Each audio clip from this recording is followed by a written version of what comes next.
Hi, this is Richard Blade, and you're listening to the Blue Zone Podcast Network as it presents Permanent Record, an in-depth look at the classic albums of the 70s and 80s, albums which have earned a permanent place of honor, both in our hearts and in our record collections.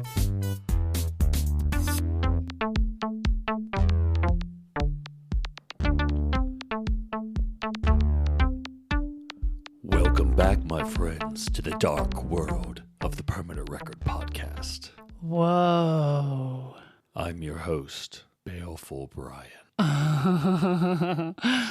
I'm your host, Somber Sarah. This record seems to be having an effect on us. You know, you talked in other episodes about summertime albums. Even though this release was almost in the summer, this does not feel like a summertime album at all. It does not. This is a fall-time album for me. Fall-time, yeah. But it's good to be talking about it today and all through the month of May, as we've decided we are going to do. That's right. Celebrate the 30th anniversary of Disintegration. Yes. And to celebrate the induction of The Cure into the Rock and Roll Hall of Fame, which we talked about last time. We did. So we hope you got a chance to see that. If you don't have HBO, we hope you found it on YouTube. Yeah, and you may have even seen the full concert. We haven't still looked for it. At least I know I have not looked to see if the other songs from that set list that were eliminated from the HBO show, if they have made their way to YouTube. I'm kind of hoping they are out there somewhere, because I really sure they are. I want to see Forest. I think that was one of the ones that we missed. Yep, that was the one that we missed. Okay, the only one. So before we get into the record discussion, again, we have a few things we have to attend to. Little administrative housekeeping type things. That's right. So the first thing we want to talk about is we've had a wealth of reviews since our last episode. Wow, that's great. You know, it's only been a couple weeks since our last episode. So, I mean, sometimes we go a month or more without one. So, hey, all right. Yeah, so we got 3 new reviews on iTunes. Woohoo! Thank you, guys. Thank you very much. Let's go through them, Sarah, just to see what people have to say and to extend our gratitude. Indeed. So the most recent one came from the iTunes UK site. Okay. And it is from iTunes user KYTFDW. Okay. I don't know what that stands for, but all right. I don't know. But he or she says, great podcast, 5 stars. Very knowledgeable hosts who have an easy-to-listen-to style. Most of the reviewed albums I already knew, but I've also enjoyed learning about some which I missed. Keep up the good work. Ah, thank you. So that is very cool. I'm glad, even though you've known most of the albums that we've talked about, I'm glad that maybe we were able to steer you in the direction of something that you ended up liking that you didn't know about. Yeah, because that has happened to us too. I mean, even as we've done this podcast over the past couple of years, people have said, hey, did you know about such and such group or such and such album? And so we've been introduced to new music as well. So we're glad that we can pass that on to you guys too. Thank you very much for taking the time to write that review. We appreciate it. We do. So I have one here to read as well, and I think it's also from the UK site. Nope, that's from the US site. Oh, all right.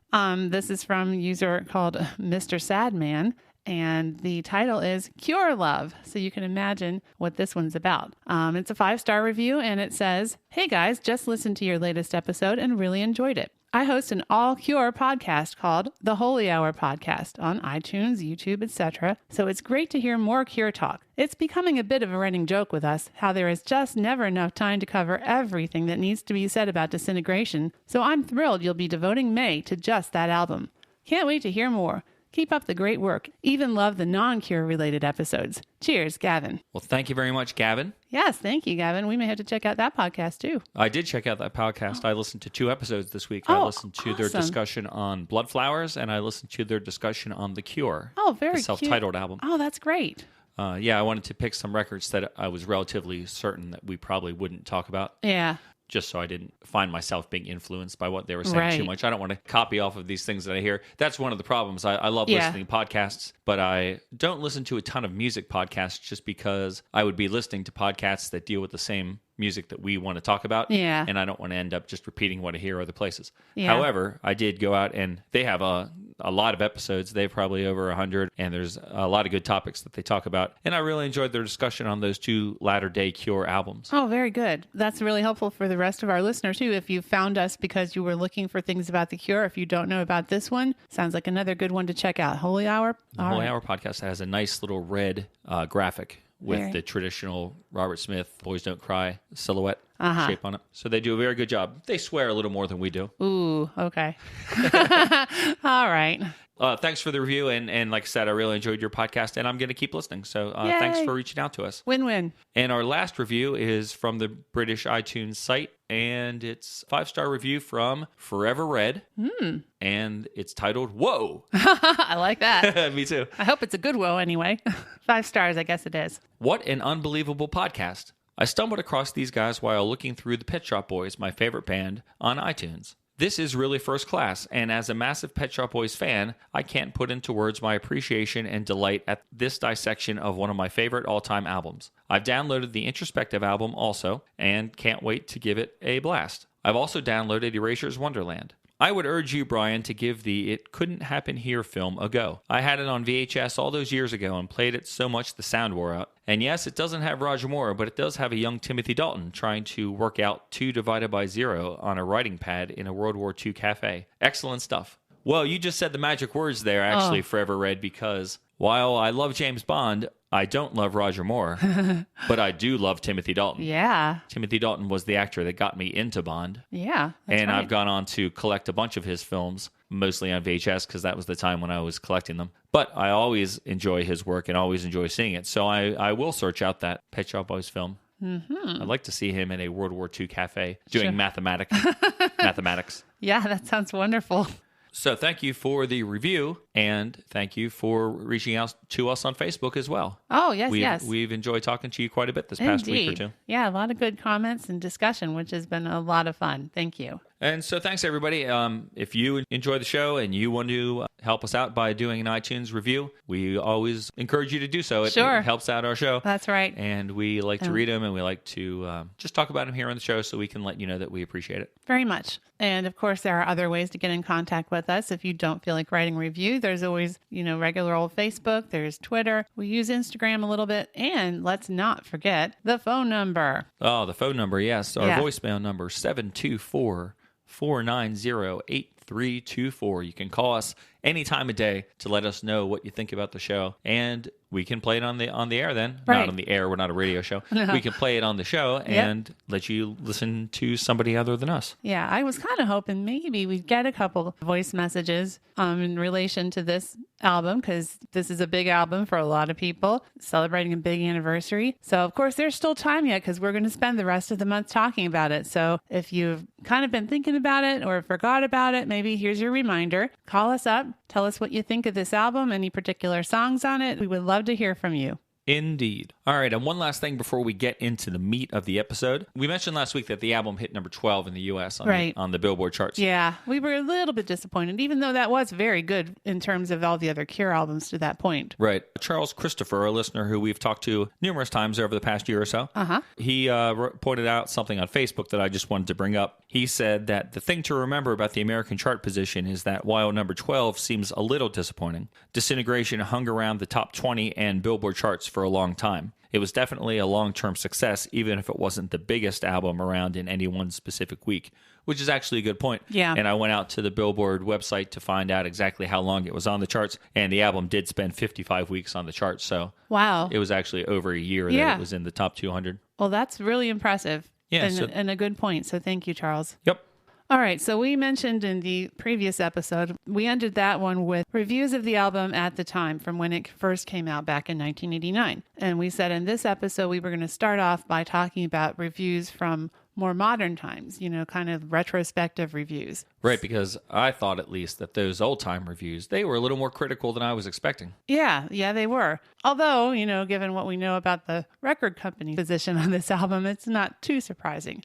But of course, this album has been around for so long now, and lots of people have had time to learn to love it, I guess you could say. So we found quite a few reviews from various sources in the past, say, 10 years that we'd like to share with you now. So the first one I have is actually from a list. There was an article back in September of 2018 from Pitchfork. It was the 200 best albums of the 1980s. Pitchfork listed Disintegration as the 9th best album of the 1980s. That's pretty good. That is? Yeah. Top 10 for the whole decade? Yeah. What's interesting, though, is that right above that in the list, number 8, is Janet Jackson's Control album. And, of course, they both just got inducted into the Rock and Roll Hall of Fame. And, kind of foreshadowing a little bit, this will not be the first time we talk about Janet Jackson usurping The Cure on a chart listing. Yeah, really. So anyway, here's an excerpt from the Pitchfork review in that little article by Philip Sherburne. If the album's first half epitomizes the band's unique fusion of melancholy and whimsy, the second half delves into their soul-scouring depths with surging guitars, storm-tossed rhythms, and Smith's most desperate wails.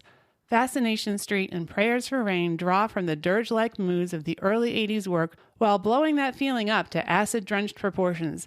Like everything on the album, these two songs are intractable, improbable beasts, the kinds of echo-soaked anthems that made The Cure the decade's unlikeliest alt-rock heroes. I like that kind of bisecting the album to one first half is whimsical and the second half is not whimsical. Yeah. Because that is something I was noticing as we were looking back on the record. Yeah, it is. It's a very good point. My first review is from Bruno McDonald, who was one of the writers who contributed to the book 1001 Albums You Must Hear Before You Die. And this album is listed in that book. Very cool. And he says, The Cure never expected to become pop stars, but pretty hits such as Just Like Heaven tempered their squalling diatribes and ushered them from the shadows into the charts. Disintegration aimed for a more cohesive sound. Prayers for Rain and The Same Deep Waters as You are the sob fests their titles suggest. But it is not all doom and gloom. Just kidding. It is doom and gloom a go-go. Surreal, romantically ravaged, and violent, but always as NME enthused, thrillingly miserable. Yeah, and I like how they were like, oh, it's not all doom and gloom. Oh, wait, yeah, it is. Yep. Yeah, that was good. I like that review. Okay, I have another one from just a few months ago from Sound Blab from December 2018. The author of this review was Howard Scott, and he gave the album a 10. I assume out of 10. I'd hope so. Yeah, not like 100 or something. Yeah, I know he does because he starts off the article by saying, they say the way to tell if a book is well written and holds the reader's interest is that it is impossible to put down once picked up. The Cure's 8th studio album, Disintegration, is the musical equivalent of that good read. Once the opening wind chimes of Plainsong ring in your ears, you are hooked. The magnificent sound of the opener wraps around you like a warm blanket on a cold winter night. You soon become aware, however, that it isn't really a warm blanket.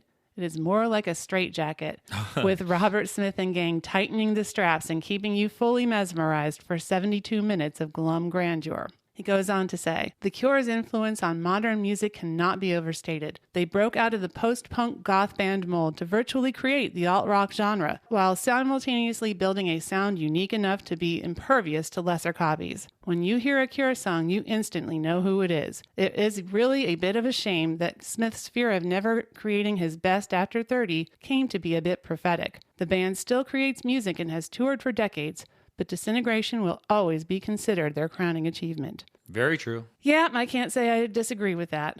All right, Sarah, well, I have another one. This is from one of my favorite websites, thequietest.com. Oh, yeah, I figured you were going to find some good stuff there. And the writer is Ben Graham. And he says, there's something a little bit gauche and adolescent about The Cure. They've written some brilliant songs that mean a great deal to a large number of people. But at the same time, they're seen as a band you grow out of. And by and large, this is all true. Disintegration, however, is the exception. I don't know if it's their best album, but it's certainly their most mature, the last of the 80s, and the last of their classic period. Reflecting on the life journeys of the past decade, it doesn't deny the follies and passions of youth, but absorbs them, dignifies them, sums them up, and lays them aside, without too much regret. Disintegration is essence of Cure, perfected, refined, and after this, there was nowhere else for them to go. They were never this good, never mattered this much ever again. But Disintegration remains the Cure album you can still listen to, 21 years on, without embarrassment and with a great deal of bittersweet pleasure.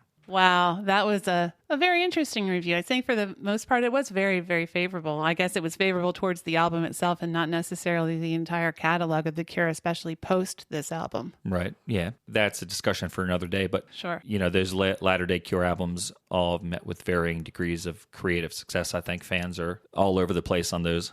That's on the more true. recent Cure albums. Yeah. Everyone agrees about this one. I believe so, yes. As we will continue our reviews from more recent years. And my next one is from a really awesome article that I've been drawing a lot from as I've done my research. It's from a site called Excess Noise. And this was a review done by Lori Gava on March 29, 2015. So this was sort of the 24th anniversary. It was kind of a weird time. Anyway, what she says is, what made the record the masterwork many today consider it to be? It was a magical alloy, the amalgam of Smith's vocal performance with its steely calm and incendiary flashes of dread, combined with Boris Williams' inspired drumming, Paul Thompson's swirling, droning guitar work, Simon Gallup's commanding bass, and the flair of Roger O'Donnell's apt synth and piano. All of these multiple layers created an astonishing album. The Cure's 2 prior albums before Disintegration had a scattered feeling. In contrast, Disintegration is pure, concentrated emotional grandeur. Among the many reasons it became so popular was its ability to accompany whatever emotion you were feeling. The album was in turns beautiful, horrible, sardonic, sublime, seething, morose, wistful, and ghostly. Each of the songs reaches down into the listener with a directness that could never be forgotten. It was an album that demanded your full attention. None of the songs could be accused of being short, but as a listener, you found yourself wishing they would never end. Very nice. I like that list of adjectives. Yeah, me too. And in fact, a few of those adjectives are here in my final review as well. Oh, very good. So my final review is from pitchfork.com, and it's written by someone named Nitsu Abibi. This is a little long. I cut out some stuff. Yeah. But I didn't want to cut it any more than this. Okay. It's no wonder this was meaningful to a lot of teenagers. The sheer emotional grandeur of tracks like the opener Plain Song make a great match for the feeling that everything in your life is all-consumingly important, whether it's your all-consuming sadness, joy, longing, or whatever. And yet Disintegration is not a very teenagey album. It's not an emo whine, and it's not a big miserablest mope either. This is the thing. The album has a reputation as some huge, dark, crushingly depressive experience. It's not entirely unearned. If you want to be crushingly depressed with Disintegration, or frustrated, or self-loathing, it'll embrace you right back. But it'll embrace other things too. A whole lot of this album's appeal is that it's comforting, practically womb-like. Big, warm, slow, full of beauty and melody and even joy. The trick, I think, is how well it serves as a soundtrack to that feeling that everything around you is meaningful, whether it's beautiful or horrible or sublime. This is an album for capital R romantics, not sulkers. It's muscular like on the title track, wistful on Pictures of You, ghostly on Close Down, seething on Fascination Street, and yeah, morose. But what's striking is how each of these qualities can really, really, really fall into your gut. It's not a record for the dead inside. Get far enough into the album, and I will almost guarantee that you will feel some shit. Wow. That was a really, really, really good review. Yeah, I like that one a lot. And I can understand why you didn't want to cut out much of that, if anything, because, yeah, that's really well written. It really explains the complexity and the many facets of this album and how it makes you feel and how it can embrace all those different things. Indeed. And I'm noticing that these reviews are much more favorable than what we were reading off last week. Yeah, I would say so. Uh-huh. Yeah, it's amazing what happens over the course of time if you've got some time to grow up with an album or just listen to it over and over and over again. And yeah. So my last one isn't nearly as good, but I'm going to read it anyway. It's from an article by the Washington Post. The writer was Stephen M. Dusner, and it's actually from the 2010 Disintegration Deluxe Edition, but of course they talk about the album itself when it first came out. So this is kind of a tying things together, I guess, in a way, because it says, upon its release, the intensely gloomy Disintegration was predicted to be a commercial failure,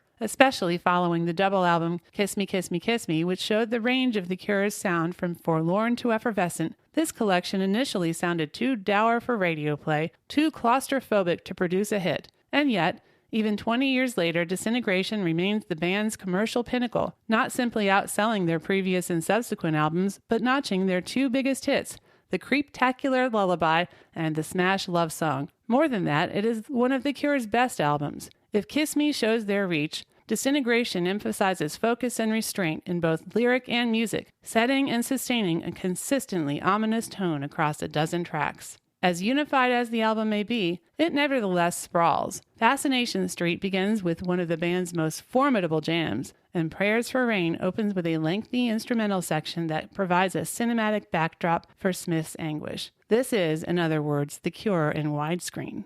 Oh, a nice final sentence. Yeah, I like that. I also like that they picked two of my very favorite parts of the whole album to complement there, the introductory jam to Fascination Street and the long introduction for Same Deep Water As You. It was actually Prayers for Rain. Oh, Prayers for Rain. Yeah. Yep, that's really good. Yeah. And that was not the whole thing, but of course that was talking about the deluxe edition of the re-release. So, but I thought I really liked how they summed up things and kind of brought it full circle. They acknowledged the fact that when this first came out, it wasn't expected to be successful or popular or any of those things, and yet it was both, and it still is.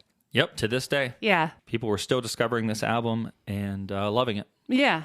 I think one of the articles I found for this for research in this most recent episode was just from like a few days ago. Oh, wow. That's yeah, wild. It's like this week. So yeah, people are still talking about it. It just blows my mind. So in closing for this section, Sarah, I just have two things I want to mention. The excellent website Slicing Up Eyeballs, who, if you're into this kind of music, I'm sure you're aware of it. It's probably the best website for news for these new wave bands and stuff. Yeah. They, a number of years ago, had a readers poll to vote for the top 100 albums of the 1980s. Okay. And the readers of the website, I know I voted in this one as well. Okay. We all decided that Disintegration was the number one album. Wow. That is awesome. That is tremendous. So that's where it finished, yep. Excellent. Well, you can't get any better than that. And then, of course, we can't finish up a section on reviews without talking about the review of one of the most respected album reviewers anywhere. Oh. And that would be Kyle on the TV show South Park, who weighed in on the album Disintegration. Uh-huh. And this is what he had to say about how he rates Disintegration. Okay. Disintegration is the best album ever! Well, I think, Kyle, you're in a good company there. I think a lot of people agree with you.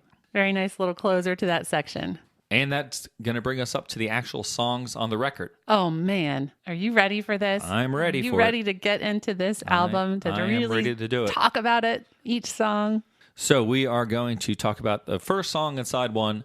I mean, when you put this song on, you get drawn into a strange world through the very first thing you hear, which we'll talk about, I'm sure. But of course, that's not the clip I'm going to play. I'm going to forward into the song a little bit so you can hear some more of that. Okay. But this is the first song, and it's called Plain Song.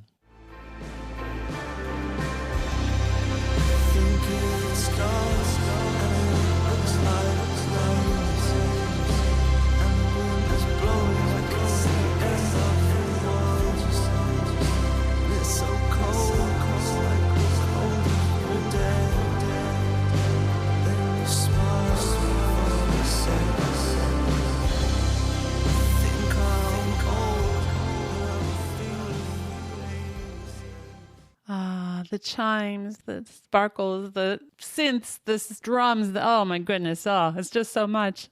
Where do I begin?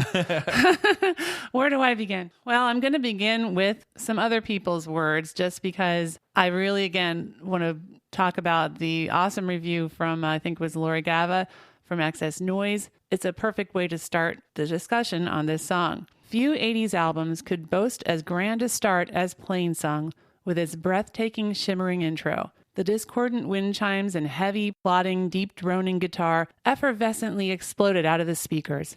In a few notes, all doubts about this album were laid to rest. Plain Song is a swirling cathedral of a song. Smith's spellbinding delivery was a perfect mixture of yearning and effect. Does that set the stage? That does set the stage. Okay. So that website I mentioned before, Slicing Up Eyeballs, they also had a vote for the readers to vote for the top 98 Cure songs. At the time, I guess there were 98 Cure songs officially released. Oh, interesting. And this was in June of 2010. And I remember voting in that as well. And this song finished at number 4. Wow. With Cure fans. And the top 10 songs, they gave a little sample comment that readers had written. Okay. And the sample comment for this song was from someone named Peter C. Peter C. Who wrote, "On a whim, I bought Disintegration at my local record shop. I popped the tape in, laid on my bed, and once those twinkling wind chimes stopped and the opening flood of keys, drums, and bass shot through my speakers, I knew my life was going to be very much changed." Wow. So that song, like I said, finished at number 4. I have the ranking for each song on the album as we go through it. I'll let you know where Slicing Up Eyeballs readers put each song on their list of Cure songs. Oh, very good. Okay, and I have one more kind of review from SoundBlab, that other article I mentioned. It's another great setup for our discussion. Plainsong introduces several patterns that become evident throughout the 12-song opus. First is the incredible keyboard and synth work of Roger O'Donnell and Simon Gallup. I was a little surprised to see him listing Simon Gallup there as the keyboards, but okay. Phil Spector may have had his wall of sound, but The Cure created a fortress of sound.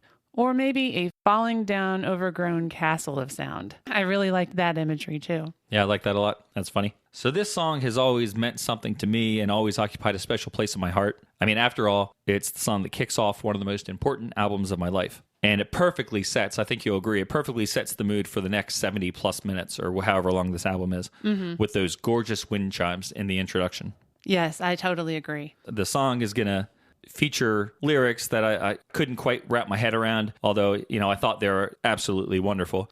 So imagine my surprise this week when I found out, once again from Charles Christopher online, that most people born from like the mid-90s on, their experience with this song is most likely a complete 180 of what mine is. Like I just said, this is the most important album of my life, and this sets the mood for all this stuff. Yeah. He pointed out something I wasn't aware of because being a DC Comics fan, I haven't made it to see every single Marvel Comics movie. Yeah. He mentioned that the song had played a part in the movie Ant-Man. Really? You know, these Marvel movies, Sarah, they're very popular with the kids. That's what I've heard. Those kids. Yep. And so I looked up the scene, and it's hilarious. Oh, no. And it is. Ant-Man, I don't know if you know Ant-Man, he can shrink down. Yeah. Sort of like the atom. Okay. And I love that you had to put it in context of a DC hero. That's right.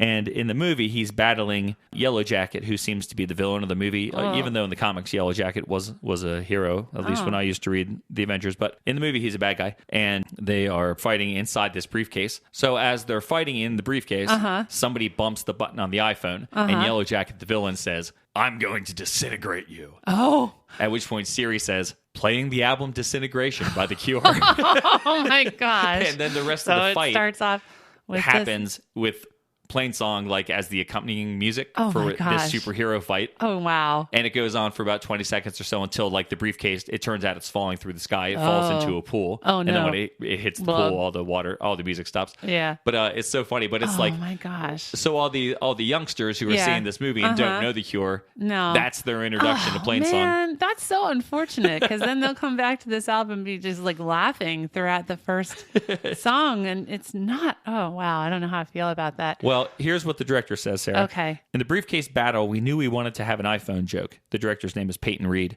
We had all these different versions of jokes, like Yellow Jacket saying, "You're going to end up dead." And then you'd hear, "Searching for the nearest Panera Bread." Oh. The director says, "I'm a massive Cure fan. We came up with a bunch of things, and we thought we could find a joke for Disintegration." The first song on Disintegration, which is the second CD I ever bought, was called Plainsong. It's such an epic song that it transcended the joke, scoring this whole battle in a briefcase. There was this weird cold wave goth vibe changing the character of that action scene. Then it became a question of, will Robert Smith let us use his music? He ended up loving it, so he did. Okay, yeah. I have to think that got him some points with his nieces and nephews as well. Probably. Since he has tons of them, and I'm sure there are at least a few of them that might be Marvel fans. So, yeah. Anyway. And Robert himself, at least in the past, I don't know if he still is, but in the past he was a famous comic book fan. Okay. He used to read comics. Okay. That was not the only movie that this song was used in. One a few years back that I found out it was used in is from 2006, the Sofia Coppola movie Marie Antoinette. And this song was used in the coronation scene of King Louis XVI. And I found one clip of this out on YouTube. It's kind of not the greatest quality, but it really is the great choice for this kind of a scene. You know, this, if you know the extravagance of that, the King Louis XVI and that, you know, everything there, this is a perfect song to accompany that moment in time. And even though it's, you know, very anachronistic, I think there was other anachronistic things in that movie. But it's kind of cool. It works very well, you know, with the chimes, the cathedral chimes and the bells and all that stuff. Maybe we'll have a competition, see which of us, the listeners, think selected a better movie. Well, like a better movie or a better choice for the song or... maybe that they enjoy more. Oh, all right. Ant-Man versus... I think you're going to win. Yeah, that's why I want to do it. All right, fine. So let's go back just briefly to these chimes, Sarah. Oh, sure, yeah. They are so wonderful. Yes, they really The are. chimes. Somehow through just like 20 seconds of music, I mean, they create a world for the hour or so that we're going to be together with The Cure as we listen to this album. I mean, through that short segment, Yeah. there's a reality that this album occurs in. Yes. And you feel like you're just drawn right into it. Yes, I completely agree. It's amazing what they were able to accomplish with very little instrumentation and in a very, very short period of time. It's really remarkable. Yeah. And I was wondering as I was thinking about it, I was like, I wonder if these chimes, like if they actually recorded chimes or if Roger had some sort of sound on his computer. And then I was like, well, maybe Robert's sound effects CD that he was so in love with had chimes on it. Oh, maybe. Yeah. And then I was like, wouldn't that be hilarious if man. Like this awesome chime effect Yeah. that is so effective. Magnificent and very, epic. And yeah. What if it was on that sound effects CD that everyone hates?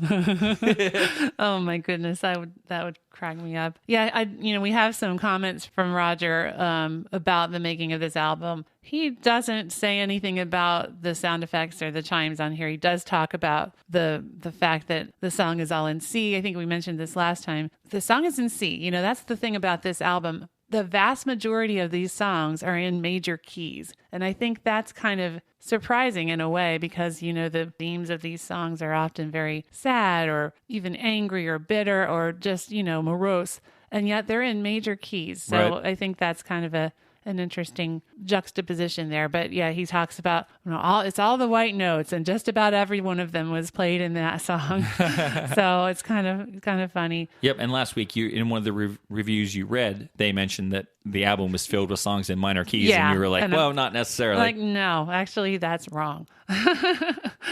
Yeah, this was the other one where he says that he thinks Robert wasn't talking, but he thinks it was because he was hungover and he was writing. Yeah. He was writing notes. I actually read something yesterday that was an interview with Robert Smith. It was years later. He did mention that when he first started working on this record with them, he did decide he wasn't going to talk to them. Oh, yeah. So I've seen different times like, yes, he was not talking, and no, he wasn't really not talking. It was just when he was hungover. You keep seeing different things with that. I know. It's, and especially when it comes to him, especially in that time period, you couldn't really trust most of what he said. It was not necessarily true. He was just saying it for effect. Yeah. So after the cymbals, Sarah, the band announces itself. Yes. And we get a single cymbal strike to prepare ourselves. Oh, and that's it. And then they come in. I mean, we get these...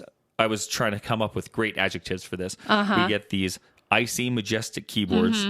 We get a lurching bass and very rigid drums. They all burst in, and they're not really concerned with whether or not we're ready to go because this journey has started. I mean, you get that cymbal hit, and instantly, boom. Yeah, you're right. It just sounds amazing. That bass especially. Oh, yeah. We're going to have a lot of good things to say about the bass throughout this whole album, I'm pretty sure. Yep. I feel like that bass, though, is supplemented with a bass synth or something. I feel like he's playing his bass guitar, and then they're also playing like something along with it. Yeah. Or putting it through something, because it just sounds so massively heavy. Yeah. And it does sound a little synthy. Just has so much weight. And right away when the song starts, you hear the difference that comes with switching from Lull to Roger. Yeah. On the keyboards. There's just like a rich, full sound that Yeah. you really haven't heard from The Cure Right. on anything to this point. And it is like that. It's not that wall of sound. It's the castle, the overgrown down castle of sound. It is just, this song is so full there. It takes up so much space, but it doesn't seem cluttered at all. Very true. I've read so many eloquent and articulate reviews about this album. And of course, we have Robert Smith's lyrics in here, and they're just so well written. A lot of times you're just like, whoa. So I have felt pressured to come up with especially eloquent descriptions for these songs. So I've tried. Okay. I'm hoping I'm not going to come across as pretentious. But here's what I have to say. As I was thinking about this song on Friday, as I was listening to it, said the music of Plain Song sounds like what it looks like when you're looking into a snowy sky at night. It's crisp and cold. It's glittering. It's dark, yet inviting. It's vast. It's both empty and full at the same time. I like that. Thank you. I hope it doesn't sound too pretentious. No, it sounds pretty good. It sounds just a tad pretentious, but you know. I can get away with it a little bit. Yeah, you can get away with it. We're talking about The Cure. That's right. So no, I like that. Because that's the feeling. Like we've been talking about this album came out in May, but it doesn't feel like a May album. It feels like it's, it's cold. And they talk about being cold in this album. It feels so cold, like the cold if you were dead. Does this music enable you to basically see this conversation happening in your head? Like when you listen to the song, can you the picture two people at night talking to each other? Yeah. I can see that scene.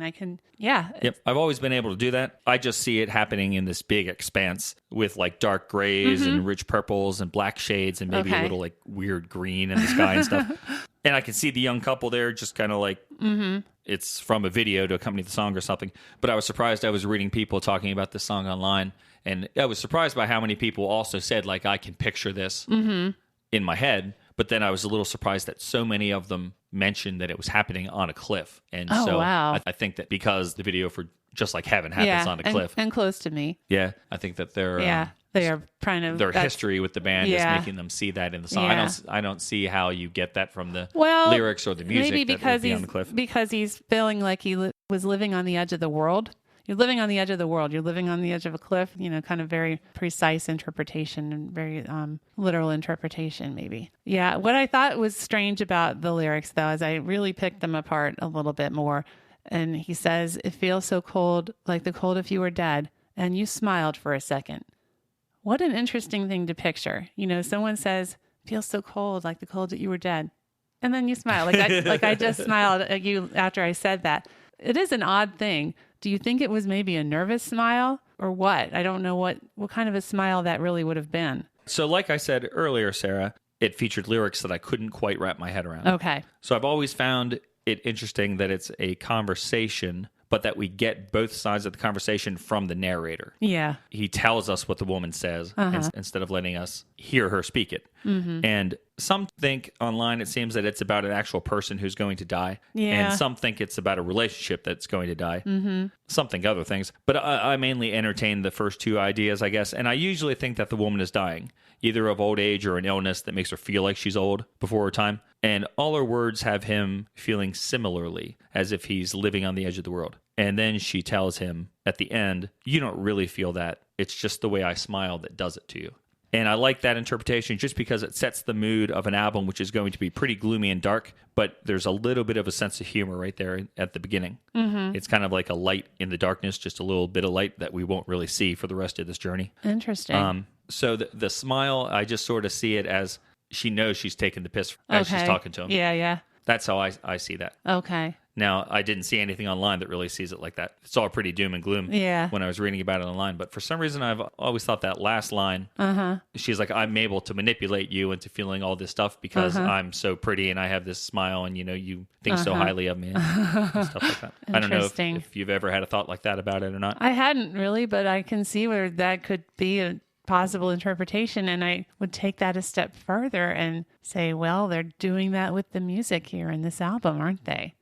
Kind of getting you maybe to feel a certain way or to help you emphasize a feeling that you're feeling with this music. And maybe that's a little wink to the listener, like, yeah, we're going to get you there. Yeah, maybe. When you listen to this song, do you hear like a dark depression to this song? Like, is this a morose? Well, no, because it's like, to me, it's like winter, like a snowy night, which to me is not depressing. It's just cold and empty but not completely empty. So, no, I don't think it's depressing. Yeah, when I listen to this song, I think a word that we're going to mention time and time again, I think, as we go through this, I just feel melancholy. I don't think that this is a depressing, dark song. I think it's a song filled with melancholy. And I really like that mood that at least I'm getting from the track. Yeah. I don't feel like, like Roger O'Donnell said during this, we weren't sitting around slashing our wrists with chains hanging on the walls. Right. I don't get that feeling. And it's heavy. It's heavy, but it's not too heavy. Like a warm blanket, but it's still really cold. I don't know. My eloquence has lost me. It's gone. I never had eloquence. Yeah. One thing I do want to say is I mentioned the keyboards and the bass and the drums there at the beginning. I don't want to leave out poor old Pearl. Oh, Pearl. The guitar work in this song is gorgeous. Oh, it is. Both the tone of the guitar playing, and the actual parts that it's playing. It's kind of following the melody line a little bit as it's playing. I can pick out what Robert's going to sing, but it adds so much more to the very simple melody line. It's really nice to listen to. Yeah, I agree. So I want to say one more thing about this song because it is so very long. And I mentioned in a previous episode when we were talking about business as usual in the song Down by the Sea and how that was very long and how I'm not really into jam songs. I want to say that although the songs on this album are of pretty epic length, I don't consider any of these songs jam songs. It's not like a bunch of musicians taking turns doing solos. These songs are not long because the band wants them to be long. They're long because they need to be long. They have a story to tell, and it takes this long to tell that story. I think that the closest we get to a jam on the album was mentioned earlier, the beginning of Fascination Street. Yeah, I would That's agree. probably the closest to a jam. Yeah. And I agree with you that the build-up of the song, I think we said something about this last week. Robert said something about you can't establish a mood of sadness with a single note. Right. You've got to build it up in whatever amount of time it takes to Right. get you to that point. Yeah. So, yeah, you're absolutely right with that. Yeah, I think the chimes, the synths, the guitar, the plodding dirge-like drums, everything in this is just perfect. My only complaint is that sometimes I think Robert's voice is mixed just a little too low. I understand that they may have been going for a particular effect in doing so, but I think it does him a bit of an injustice. Yeah, it definitely is mixed and very subdued. Some of it's difficult to make out what he says, especially once they start the echo effect on Right. it. The echo is lying over top of some of the lyrics. But I do think that the way the vocal is presented adds to the otherworldliness and helps build the sonic landscape that this conversation is happening Yes. upon. You may not be able to make out every word as you listen to it, but I think for this song at least, that's not of key importance. I would agree. I understand. Establishing that mood is more important than catching every word. You're going to be able to catch every single word on the next song. Yes, Definitely. most definitely. Before we move on to the next song, I just found it interesting. I never knew this as a kid. I just thought that this was a plain song. Oh, yeah. Yeah. Let's talk about that. The meaning of the name. But it turns out a plain song is a thing. Yes, it is. When I sat down to start taking my notes and getting ready to talk about this, I sort of had trouble getting started. And I was spending some time just going at numerous angles that actually kept me from addressing the actual song because I was a little intimidated by the fact that we were going to talk about this record. So as I was shooting all around the internet on different things, I saw that a plain song is actually a religious chant. Correct. It's almost like a Gregorian chant. Sure. Gregorian chant is a variety of plain song. It just means it's something, it's a hymn, it's a simple melody line, and it has no harmony and no accompaniment. It's just a voice singing these religious songs. Right. And many commentators who talk about them mention how sometimes they sound eerie. And after listening to some of them, it is just like a woman's voice singing a song, but it does sort of sound eerie sometimes, just the simple melody line. Yeah, I think it's the scale that they use. It's kind of a different scale of notes than what we're used to. So that the fact that there's some kind of notes missing sometimes, I think that might help too. Oh, well, the plain song it comes from a 13th century Latin term, what they called these things, cantus planus. These were popular like in medieval Christian churches, so that's the time that these were popular. But I found a video online on plain songs, and it was about a girl who works for a Christian news service, and she went to Boston to sing. She wanted to get into theater, and while she was there, she discovered these plain songs. And she had a background in opera, so it wasn't all that difficult for her to sing these. And they talked to her about plain songs for a little bit, and then it showed a sample or showed a clip of her singing one. Oh, okay. And I thought she sounded really nice, so I did get a clip of it just to play. Oh, nice. So this is what a plain song sounds like.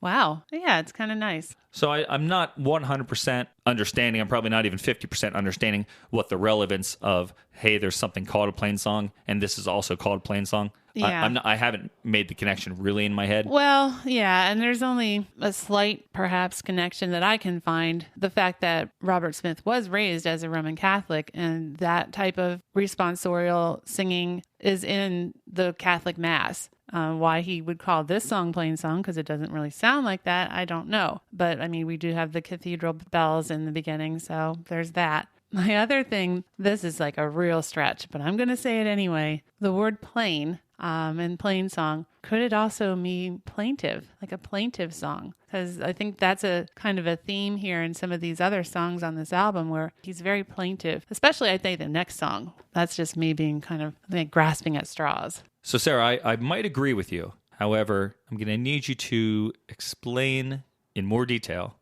What does that word mean? Plaintive means expressing sorrow or melancholy or mournful. So a plaintive melody is the exact explanation they give in this dictionary app that I have. Sorrow or melancholy. Boy, does that fit. Melancholy. You just used that word. Well, that does fit really well. I'm not sure I'm buying it that that's Yeah, what it means, I know. but I think it's probably a coincidence. Maybe. But it works really well. Yeah, let's just go with that. And some people online say it's called plain song because when they picture this in their heads, it's happening in like a plain, like a very flat area. Oh, Which- like on the plains. Yeah, Oh, okay. Okay. Which Another. in my head, when I picture it, it is always like a very flat area. Yeah, like a big vast open field or something. Yeah, with like gigantic skies filled with like purple clouds and Oh, wow. black clouds and stuff. But I wouldn't claim that to be true either. No. Okay. All right, so that was the opening track, and now we're up to song 2, which is one of the singles from the album. Yes, it is. So let's take a quick listen to a song called Pictures of You. Only I thought of the right words. I could have held on to your heart. If only I thought of the right words, I wouldn't be breaking apart. All my pictures of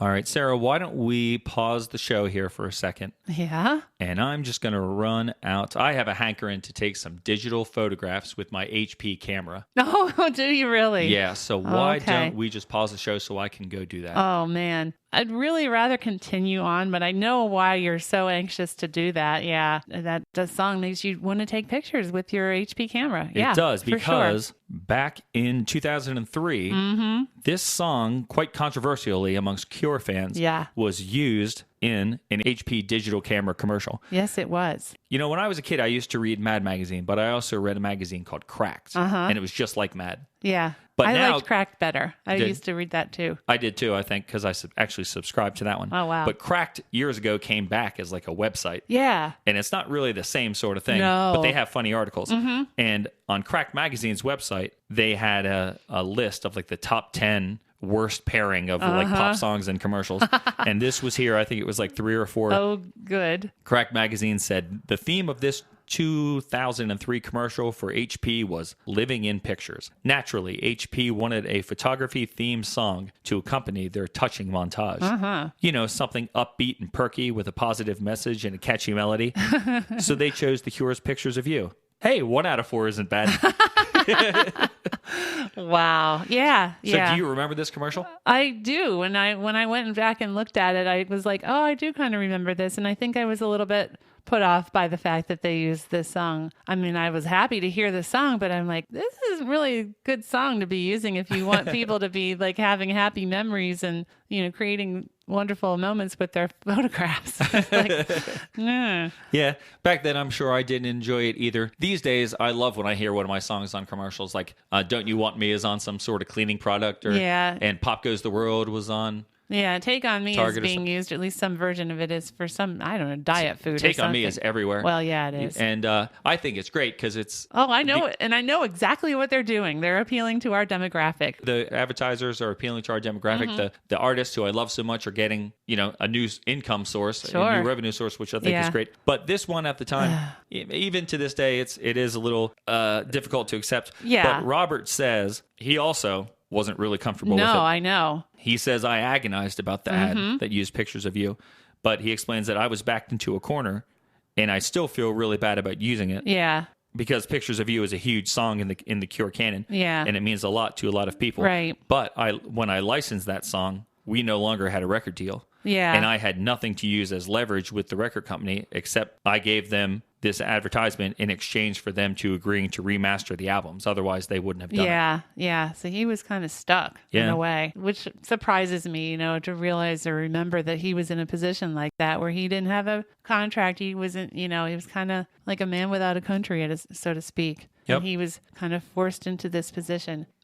So it is a weird little offshoot here, the Cure history, this little commercial. But this song itself is awesome. This was the fourth and final U.S. single taken from the album. Yeah, I got so confused reading about which single, what single number this was for each country, because we in America had different singles than in the UK, and the order of them was a little bit, Right, we had an extra single. Right. We had Fascination Street, and the world did not. So, like, people, they'll say that this, like, for instance, Pictures of You is the fourth single taken from the album. Yeah. It was the fourth single taken, but in the UK, not all of four of it was them only were, the third. Right. They weren't all four in every country, so yeah. Right. But it was the fourth and last U.S. single. It was the third single in the UK. It was released in March of 1990. Did you see exactly what day it was released? The 19th? Yeah, which is the same day as Violator. Oh, is it? Sure. Yeah. Oh, okay. I mean, think about it. New Music Day was the same. So, so this song and Violator came out on the same day. Awesome. That's huge. Huge, huge, huge. So the song did moderately well. It did really well in Ireland.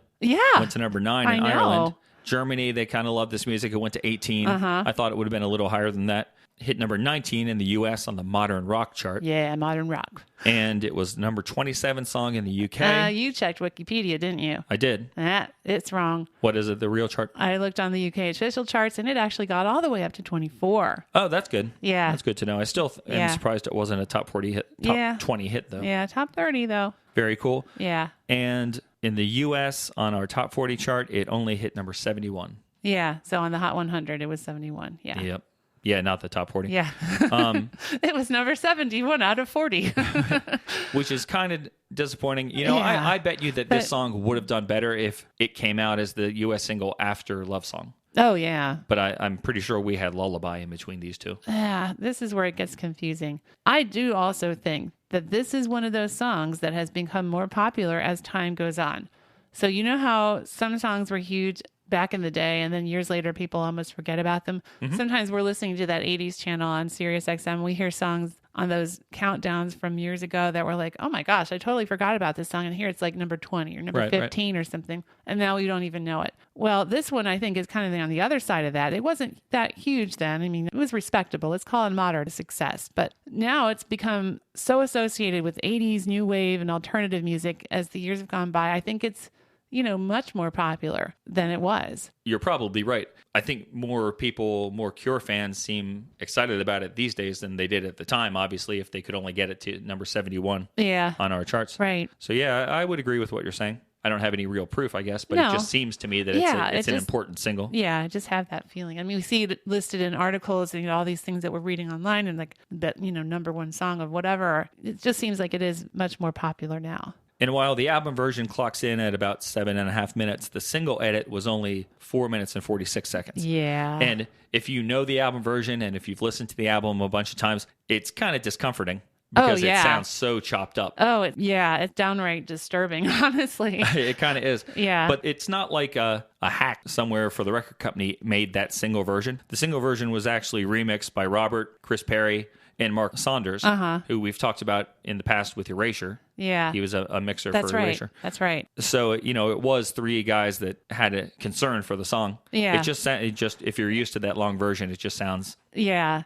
And I actually found a Rhino Records article about the 25th anniversary of the release of Pictures of You, which kind of comments on this as well. And I'd like to share it with you now, if that's all right. Lay it on me, Daddy-O. All right. So I trimmed out some of it, but they say, why wasn't it more successful? Well, we can't say for certain, obviously, but we guess it has something to do with the frightened radio stations requiring a single edit that turned away almost 2.5 minutes of the track. Then they ended with, the song didn't do badly as a single, mind you. It hit number 71 in the US, number 24 in the UK, and it was actually a top 10 hit in Ireland. Still, you'd be hard-pressed to find many Cure fans who'd look back and say, do you know when I really fell in love with Pictures of You? When I heard the single edit. That's awesome. I was like, yeah, exactly. Very true. Yeah. And those singles were crazy. Did you read about the history of the singles? Oh, I did. From the that little book, The Making of Disintegration by Dave Thompson. Mm-hmm. Yeah, he says that this would prove to be one of the most controversial singles in the Cure's entire catalog, as Fiction released in total 12 different formats. Yep. Outrageously milking the band's long-established coterie of diehard collectors. Yeah. Oh my gosh, 12? Are you kidding me? And the outrageousness of that actually caused the British Phonographic Institute to rule that only 4 formats of singles can count towards your chart placement. Yeah. So that was the 7-inch single, the 12-inch single, a cassette single, and 1 CD single. Yeah. Yeah, because they were all over. Some had green sleeves and black vinyl, some had green sleeves and green vinyl, some had purple sleeves and black vinyl, some with purple sleeves and purple vinyl, different B-sides on them. Oh, it's just all over. I mean, you look on Discogs. Yeah. And there's like 35 entries for this song. All the different types of releases that you can find. Now, we didn't do that much craziness in the U.S., which was good. Right, there was still quite a few different releases, but not to the same extent. And Robert had an awesome quote looking back on it. Yeah. He said, "We were sort of misled because I was probably tired at the time." That sounds like him. And we got sucked into the idea that it would be good to do 12 different versions. It was pretty dumb, but not really. Well, wait. Yeah, I think it was kind of dumb. Anyway, yeah, I'm sure that a lot of those are definitely collectible now. Yeah.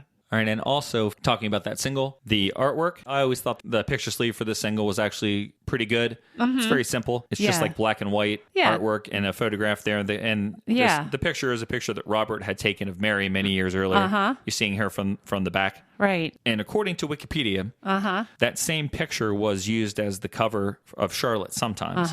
And it's just that the picture was massively distorted. Yeah. So it's difficult to be certain. Mm-hmm. But I brought them both up on my screen and kind of stared at them, and I buy it. I think it was the same. I was looking at them too, and I think maybe the Charlotte Sometimes photo is based on just like the top right-hand corner of the photo. It's not really the whole photo. It's just kind of like blowing up one little section of it and kind of, warping it. Yep. But yeah, I saw that too, and I was like, is it really? Yeah, I think that might be the case, so that's kind of cool. So I could not, unfortunately, find any reviews of this song from back in the day. Unfortunately, my source of smash hits stuff hasn't gotten up to this point in the archives. So, oh, no. Yeah, so I didn't have that, although I don't even know if they did review it. But I do have some from more recent times. One of them is actually from another list, Rolling Stone's list of the 500 greatest songs of all time. This is an article from 2011. On this list, they placed Pictures of You at number 283. If you look at Wikipedia, it says 278. Wrong. Man. 283, which I wish it were 278. But anyway, the kind of real cool thing about that is that number 282 on the list is Ziggy Stardust. Oh, wow. Yeah, so I'm sure Robert would be happy to be in such good company there. I'm sure he would. How wild is that? This song peaked at number 71, and we were just saying it was kind of a medium success as a single. Yeah. But then years later, like you were saying, it's more highly regarded. How many 500 greatest songs of songs are there? All time. I mean, and I'm sure they're talking the rock era, but even still, that's like pretty darn impressive. That's amazing. Yeah, it is. Okay, so here's what the review says. The review actually starts off with a quote from Robert Smith. He says, "Most love songs are just calculated attempts at commercial exploitation. They're not anything to do with love as I understand it." Yeah, I can't blame him there. So then the article goes on to say, after the relatively cheerful pop songs of Kiss Me, Kiss Me, Kiss Me, he wanted to write The Cure's heaviest songs yet. With this epic of cascading synths and broken dreams, he succeeded. He should be careful what he's saying about criticizing love songs. I know. Yeah. Calculated attempts at commercial exploitation. Really? Well, let's see what he has to say a couple of songs from now. Yeah, really.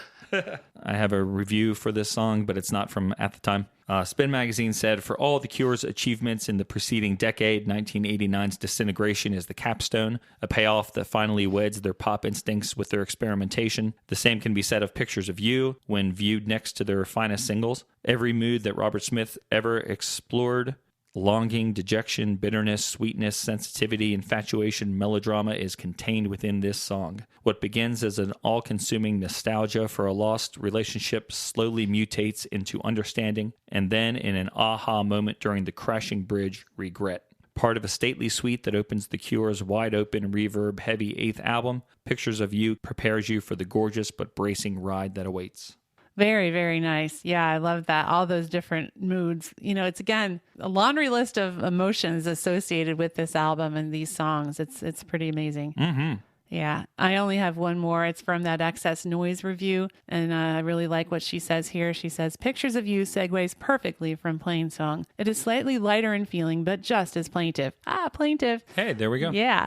The crystalline feeling of this song provides a pure rush of crisp iceberg coolness. Smith eloquently paints the picture of the shard of ice being forever placed in the heart of a broken lover. Ooh. That makes me think of the second Die Hard movie where Bruce Willis stabs the bad guy with an icicle right through the eye. Ew. Oh, gross. Yeah. Okay. And then the Slicing Up Eyeballs reader survey, the top 98 Cure songs. Yeah, yeah. Where do you think this one came in at? Number 2. This one came in at number 6. Oh. Still pretty good. Okay. And the reader comment for this one was, "The line, 'There was nothing in the world that I ever wanted more than to feel you deep in my heart,' says it all, and that hits me hard. I think it's a perfect song. I also prefer the album version, which is much longer. Just beautiful." And that is Slicing Up Eyeballs reader Debbie. Hi, Debbie.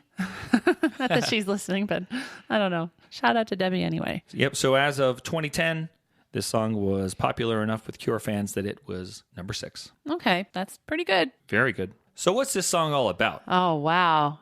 I have a story for you, but what's your story? I have the story of the famous writer Myra Polio. Oh, I don't even know who that is. Well, this was an interesting little thing I found out there as I was researching it. Awesome. I'd never heard about this before. Okay, because I don't know anything about this. This will be news to me as well. Well, in the liner notes of Galore, Oh. which was the second kind of hits compilation Right. that The Cure put out, Yep. Robert states that the song was loosely inspired by an essay called The Dark Power of Ritual Photos by Myra Polio.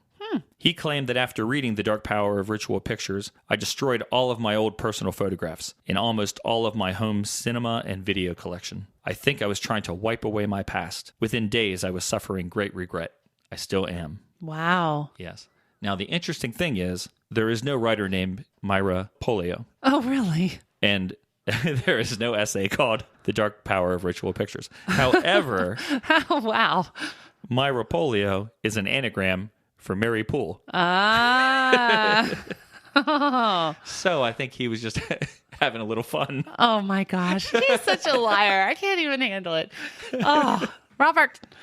And I found a get page serious. on Facebook. There is a Myra Polio page on Facebook where they talk a little bit about this book. They call it a book. They're not an essay. Yeah. But there are only like 12 people that follow this famous writer. Okay. So Yeah. I thought that was It's funny. like- yeah. That's so funny.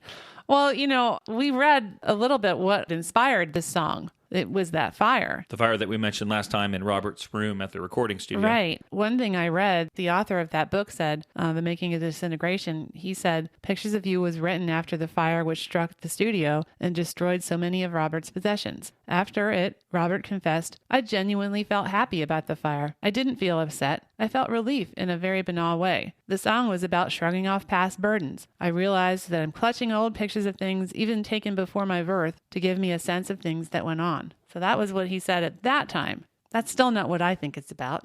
Oh, yeah? Well, I mean, I see it from a much more, I don't know, a different point of view. Just like what is the story about? What is happening here? Not like what does Robert say it's about? What is happening when I listen to the song? To me, this is about a person sitting alone, drinking, looking at old photographs, getting more and more nostalgic and emotional as the night goes on and he gets more drunk. That's what's going on here. Mm-hmm. It's like very literal. That's my literal interpretation. My interpretation of it is, I guess, sort of similar. I hear like a narrator lamenting a relationship that came to an end at some point, and the other person falls into his arms, crying for the death of your heart, meaning her heart. I'm going to say he and she. Mm-hmm. The girl is crying because her love for him has died. Her heart has died. For whatever reason, she just didn't love him anymore through no fault of either of them, and she has moved on, and he has not, even to this day as he's singing the song. Oh, or I whatever. can see that too. So that's what I get from it. And I think that the lyrics get more and more oblique as he is more overcome with emotion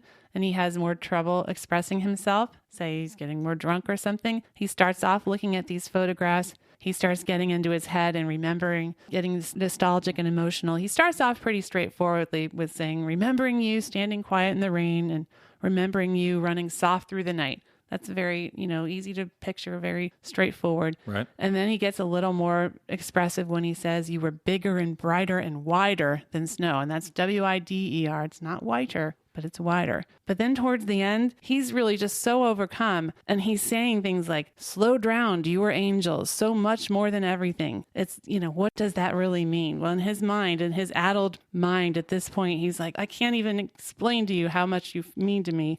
His delivery is wonderful here, and throughout the whole song, it's excellent. These last two verses, though, it is just so perfect because it's the next to the last verse. He's dejected. He's resigned. He's going to be done with his night of drinking and looking at old photographs. He's ready to go to bed. That's where he's singing very quietly, Okay. And then he has that one more drink, and out with that comes one more burst of emotion.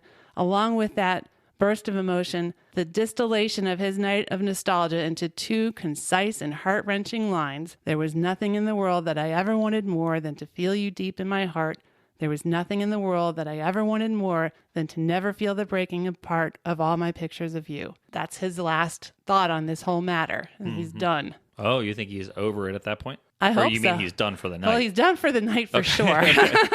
Definitely that was it. He's like, I just wanted to, and then he probably passed out. Because I don't get a sense that he ever gets over it. No, but he's done for the night. Yeah. In 1989, Sarah, Yes. there wasn't much I liked about this song. Oh, really? I thought it was too long. I thought it was too guitar focused. But as the years went by, I liked it a little bit more and a little bit more.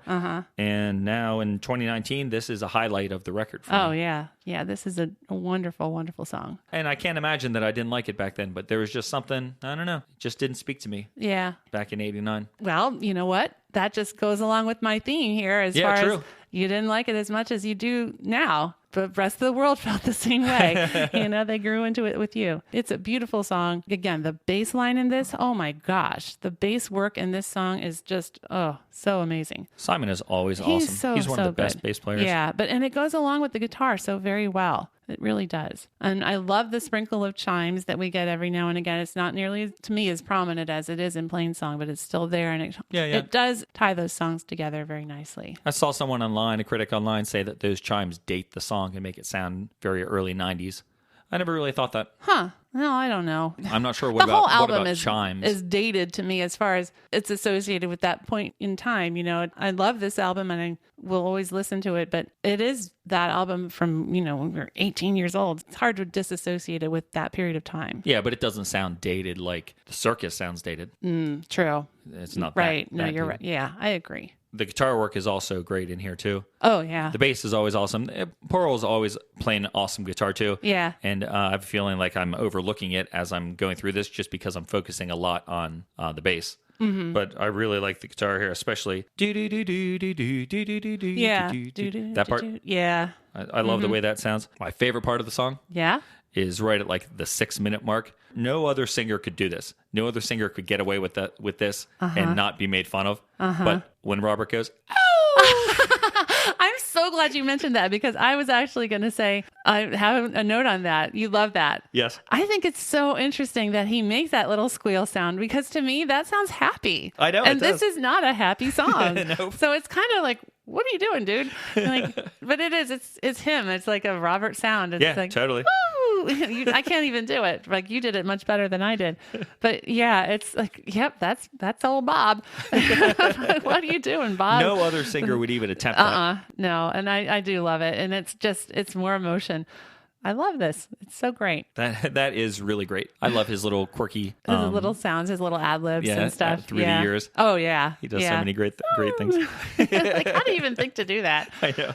So what about the video for this one? Oh man, the video. Okay, I don't care what anyone says. I think this is a great video. I think this is one of my least favorite Cure videos of all. Oh, well, I don't care. I know. That's what I'm picking up, Sarah. As I just said, Yep. I think it's a lot of fun. I think it's I think it's not fun. I think it's ridiculous. I think it's ridiculous. Well, at least we can agree on Yes. that. No, I love it. I think it's the Cure. I mean, it's like they're out in this snowstorm and there are palm trees and a sunshine in the background, and it's like a gale force wind blowing, and they're smiling and throwing snowballs, and it's just... That's the part I like. I like the 20 seconds at the end where they just get into a snowball fight with the crew or whatever. Yeah. That sun, every time I see that, it makes me think of Sowing the Seeds of Love. Well, sure. Yeah. I would agree there. Maybe they stole it from that set. I don't know. I like this video, and I know that it wasn't played a lot in the UK because of the way it was shot. They used Super 8 cameras on it. Yep. And it looked terrible, I guess, quality-wise, but I understand why they did that. My problem is it looked terrible, and they didn't edit it in an interesting way. Like the video really starts with a really boring shot of Robert, even though he's not even singing. And you see him for like 25 seconds. And there's all this music going on. Yeah. And it's just showing his face. We could be seeing somebody playing their instruments and stuff. True. And, we're not getting any of the kind of quick cuts that MTV has trained us by this point to want in our videos. Yeah. Cuts just go on for far too long, and they're not interesting. I could get through the fact that picture quality isn't what I'm used to. Yeah. If it was edited in a way that would be more interesting. Okay. I guess I understand where you're coming from there. It is a little bit oddly edited, but... And that's my problem with it. All right. So I don't really enjoy it because of that. Okay. You aren't the only one that doesn't enjoy it, because Roger O'Donnell did not like making this video at all. Oh, yeah? He shared some stories about it. He kind of forgot about it, and then he was like, oh, yeah, this was not a good time at all. There was a lot of fighting, which, again, I'm so shocked to see him say that, because during that video, he's smiling. They're throwing snowballs. Robert's smiling so much at the end when he sings those really low and quiet lines. He looks a little too cheerful to me. Mm-hmm. That could have been due to all the brandy they were drinking. Well, you got to stay warm. That was super cold there. They said, I think Robert said it was like the coldest he'd ever been. Roger O'Donnell said it was freezing and miserable, and of course it took hours. He said Bruno was like their band assistant. He's the one in the polar bear suit. He was probably the only person who was warm.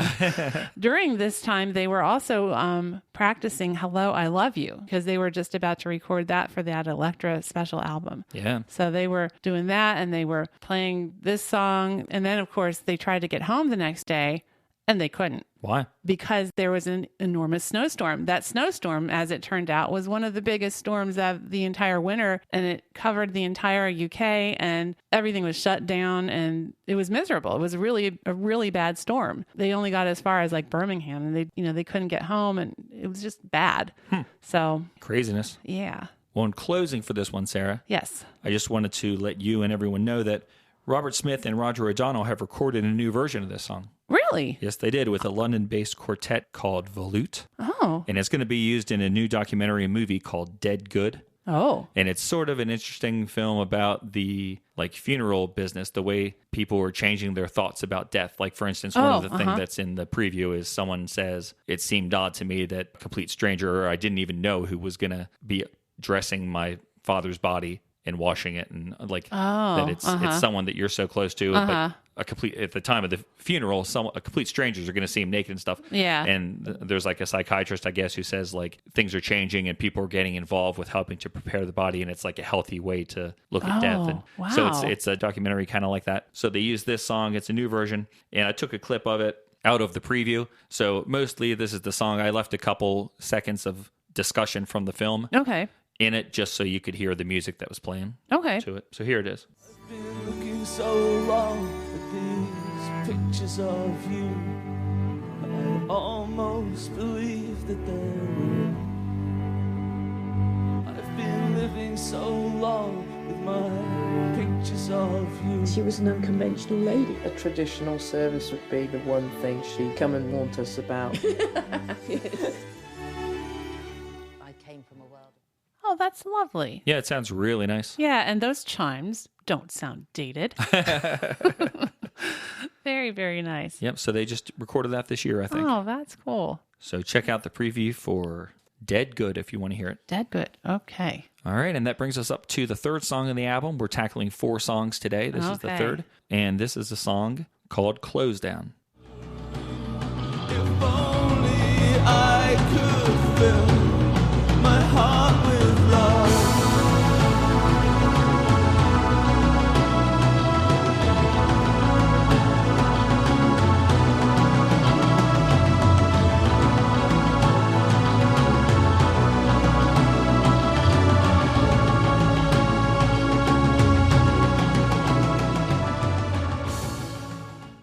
those drums. That's the first thing I think about in this song, the drums.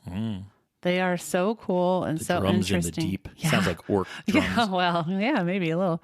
Yeah, they're so cool. They're so interesting to me. Kind of like this shuffly pattern, almost like tom-toms, I guess, in a way. There's a very pitter-patter kind of sound, very different from what we've heard the first two songs. Extremely. And they are incessant. They do not let up. They do not give you a break. And they add this tension that counteracts that beautiful languid guitar work that we get in there and those synths that are just kind of soaring over the top. These drums just are providing this counterpoint that are, just a really interesting contrast there. The rhythm section of this song does absolutely nothing that I enjoy. I don't like those drums. I hate those drums, actually. And it's a rare occasion, but I'm not impressed by what Simon's doing. It's not terrible. It just doesn't speak to me at all. The guitar work is nice, and that's what stands out most to me in this song. But this is the one song on this record that I do not enjoy. Oh, wow. It's certainly not my favorite. And what I will say about it, if I'm going to go a little bit negative, is the fact that I think the end of it seems almost incomplete. I don't know why, but it just feels like we're kind of left hanging a little. I don't know if it's the chord on which it ends, but it's always like, oh, it's over? Okay. I'm always like, oh, it's over. And I'm also a little uncertain about where this would fit in best on the album, because I'm not sure that this is the best place for it. I think it would have almost been better as the second song because it's setting the stage for what's to come. Certainly lyrically it is. And I don't think it's too far off from Plain Song musically, although with all the chimes, I know Pictures of You is a bit closer. But the way that the lyrics, I think, especially in the name Close Down, although that makes it sound like the last song, but what he's singing in this verse, in this one verse that he has, it's sort of like I said, setting the stage like, my life is horrible and, I'm a horrible person and I'm going to tell you all about it. That's what's coming next. I don't know. I think the running order of this album is perfect. I think they got it exactly right. And putting this as the last song on the album simply because it's called Close Down, this would be a terrible way to end the album. Yeah, I guess I would agree because it does have that unfinished end to it, but I don't know. The long intro to Pictures of You completely drew me into the track, and I enjoy what I'm hearing in that song. The length of this track's intro gives me time to ponder how I don't like what I'm hearing, and it gives it extra opportunity to annoy me as it continues for a little while in that same vein with very little change. I'm also kind of annoyed. Yeah, the first time the keyboards come in, I'm like, oh, there's some nice soaring, rich sounding keyboards, but then that's all the keyboards do. Every time the keyboards come in, they play that exact thing. Okay. And I'm like, oh, play something else. Come on. Yeah. So this actually is the perfect time for me to introduce you to a review that I did read. It was a track-by-track review, and I neglected to bring it into the conversation earlier, but Billboard did a 2014 track-by-track review of this album, and they gave the whole album 0 stars. Oh my God. 0 stars. This guy hated it. Okay. I didn't get his name. Probably better because what year was this? 2014. All so right. This is a new one. This is just from 5 years ago. Okay. And I did write down what he said about this song because I think you're going to maybe enjoy it. He says, for a guy who's, quote, running out of time, unquote, Smith is in no rush to introduce the main synth riff or to step up to the mic and start singing. Then, this one's all about stewing, and with no real structure to speak of, it's like an intro that builds and builds until there's no need for verses or choruses. Yeah. To me, this song is like a fragment, and it's not a song with a verse and a chorus. It's kind of like the song Sometimes on Black Celebration. It's short and unstructured, but sometimes it's kind of helped out by the fact that it's less than 2 minutes long. Yeah. Close Down overstays its welcome at over 4 minutes. Okay. So the fact that it's not a real complete song is difficult to hide because it's too long. That's pretty much what I had said too. I think we have the same dislike or a problem with it as far as it seems incomplete. When this song ends, I'm like, what? If it had gone into something else, if they'd added more to it somewhere, maybe, more music, a different tone, something, this would have been more like acceptable. Yes, but I would need them to add that something else early in the song. Like I don't want them to put these exact same 4 minutes and 15 seconds and then more stuff. Okay. It would still be terrible. Yeah. They would have to introduce these other parts somewhere early in the song as well. Okay. To give it a little bit more variety. Yeah. Robert does take a long time to start singing. And I know that's not uncommon on this album, but it's almost like he was just kind of sitting and listening to the music and thinking to himself, and he's like, oh, I got to sing something. Oh, okay. Somewhere in my research, I read that this is Robert Smith's list of all his shortcomings.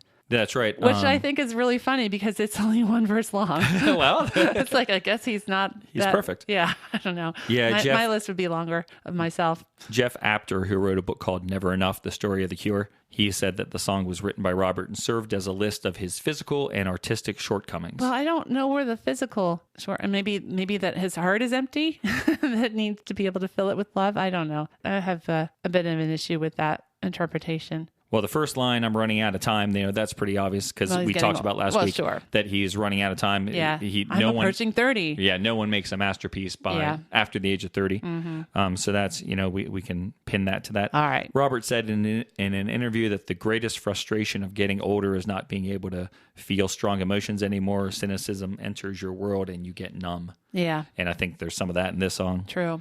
As well. Yeah, that last line is one that I know so many Cure fans grab onto. If only I could fill my heart with love. That's like the calling card for the really depressed people. That little book that you found the PDF of, Dave Thompson's The Making of Disintegration, mm-hmm. he calls this song one of the album's most poignant songs, shot through with a sense of yearning loss, mourning the death of emotions which once seemed so tangible. Oh, my. He doesn't speak to whether or not he likes the tune or if he thinks it's a great song, but he does say it's one of the most poignant songs. Okay. And I guess lyrically it is. Well, yeah. I mean, there is, for what little he does say, it's pretty significant. So Slicing Up Eyeball readers. Ah, yes. They put this song, where do you think they put this song? Out of 98 Cure songs? 57. Pretty close. They put it at number 42, which surprised me. I was very surprised by that, actually. Yeah. Just because of how negative I am on Uh-huh. it. 2 tracks on the album finished lower than this song. Really? According to them, and I really found that hard to believe. One of the songs, we'll talk about it as we get to there. One of them I can believe, one of them blew my mind. Okay. Sarah, I can't help but think of this as a lightweight track. And it's funny to think of anything on this album as being lightweight, but I understand where you're coming from. Yeah. It's short, thankfully.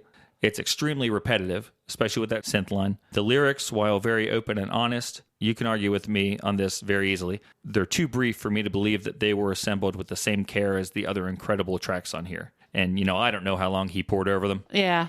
I'm just not as impressed with the lyrics of this song as a lot of the other things. And so I'm sort of making that claim. Okay. He may have spent 3 months writing this song. I don't know. So not too impressed with this song, Close Down. It's not killing my enjoyment of the whole album, though, Sarah. Oh, that's good. But this is one that I never listened to. In fact, on my copy of this album that I keep in my car on my little USB memory stick, I'm not even sure this song is on there. Whoa. All right. So, Sarah, we have one more song to talk about today. Okay. And this is a very popular song. Yep. And it was a big hit. It's a tune called Love Song.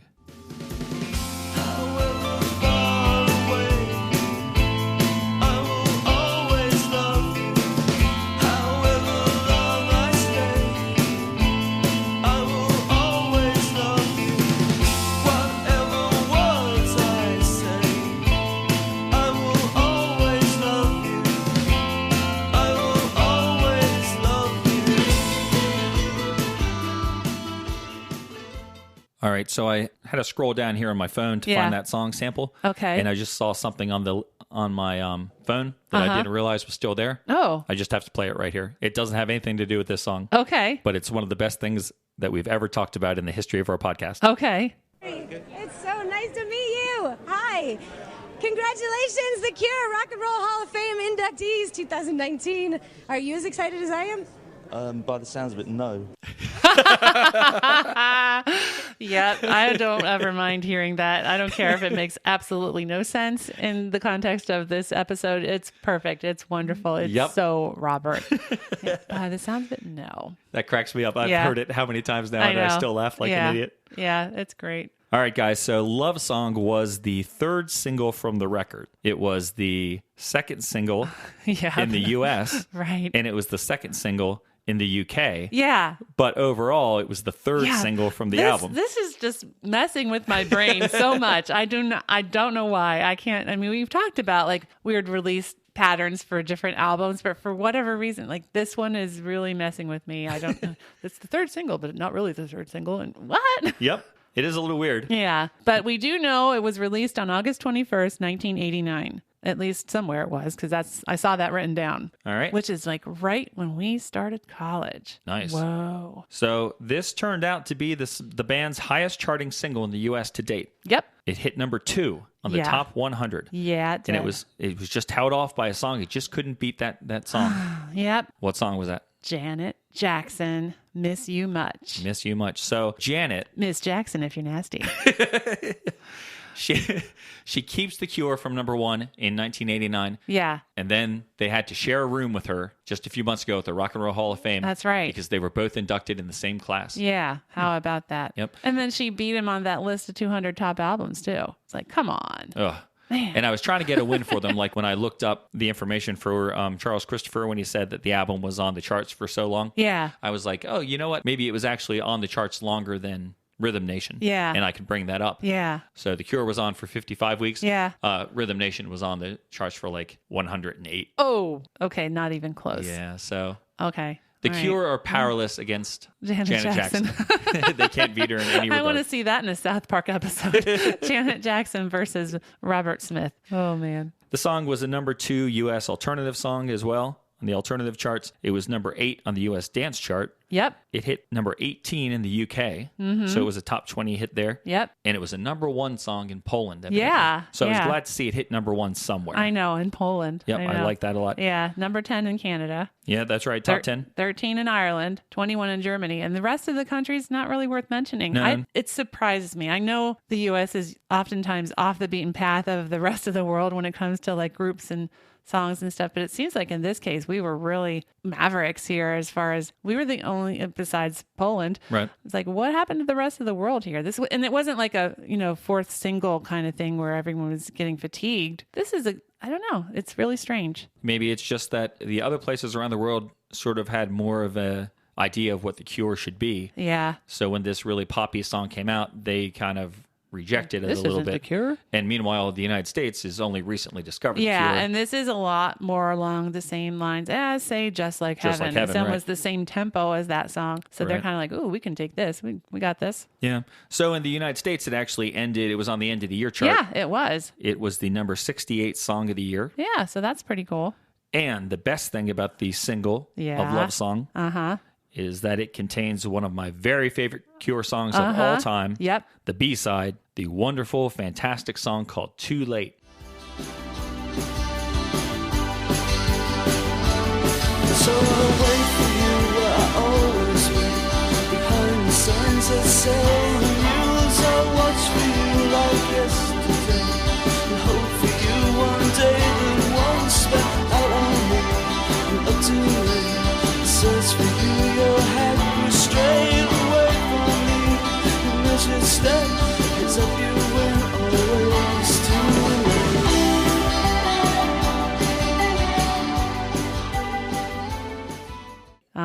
If you are not familiar with the song Too Late, hunt that one out and listen to it. It is one of their best songs. I love it so much. I know. I was wondering if you were going to tell the story about it from your college past. What is the story of it from my college past? I'm pretty sure you told me about this in a letter. I actually tried briefly to go look through my letters from you and see if I had it. I couldn't find it quickly. But I know that you were at college and you were at like the bowling alley or someplace where they had a jukebox and someplace where they had this song. Well, they had Love Song on the jukebox and they had Too Late.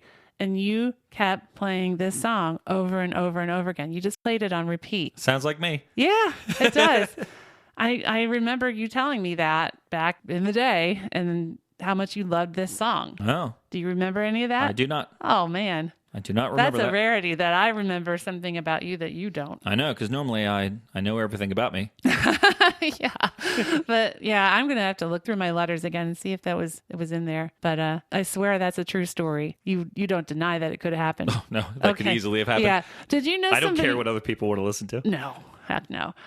You do that now with the touch tunes now. It's just a different vehicle. But did you know somebody named Chris back then? Not Chris Riles, but some other person named Chris who would have been into The Cure? Mark. Oh, Mark. Okay. My friend Mark loved The Cure. Yeah. He would always dress as Robert for Halloween. I would go to his house to watch 120 Minutes. Yeah. I feel like somehow he was involved with that story as well. Okay.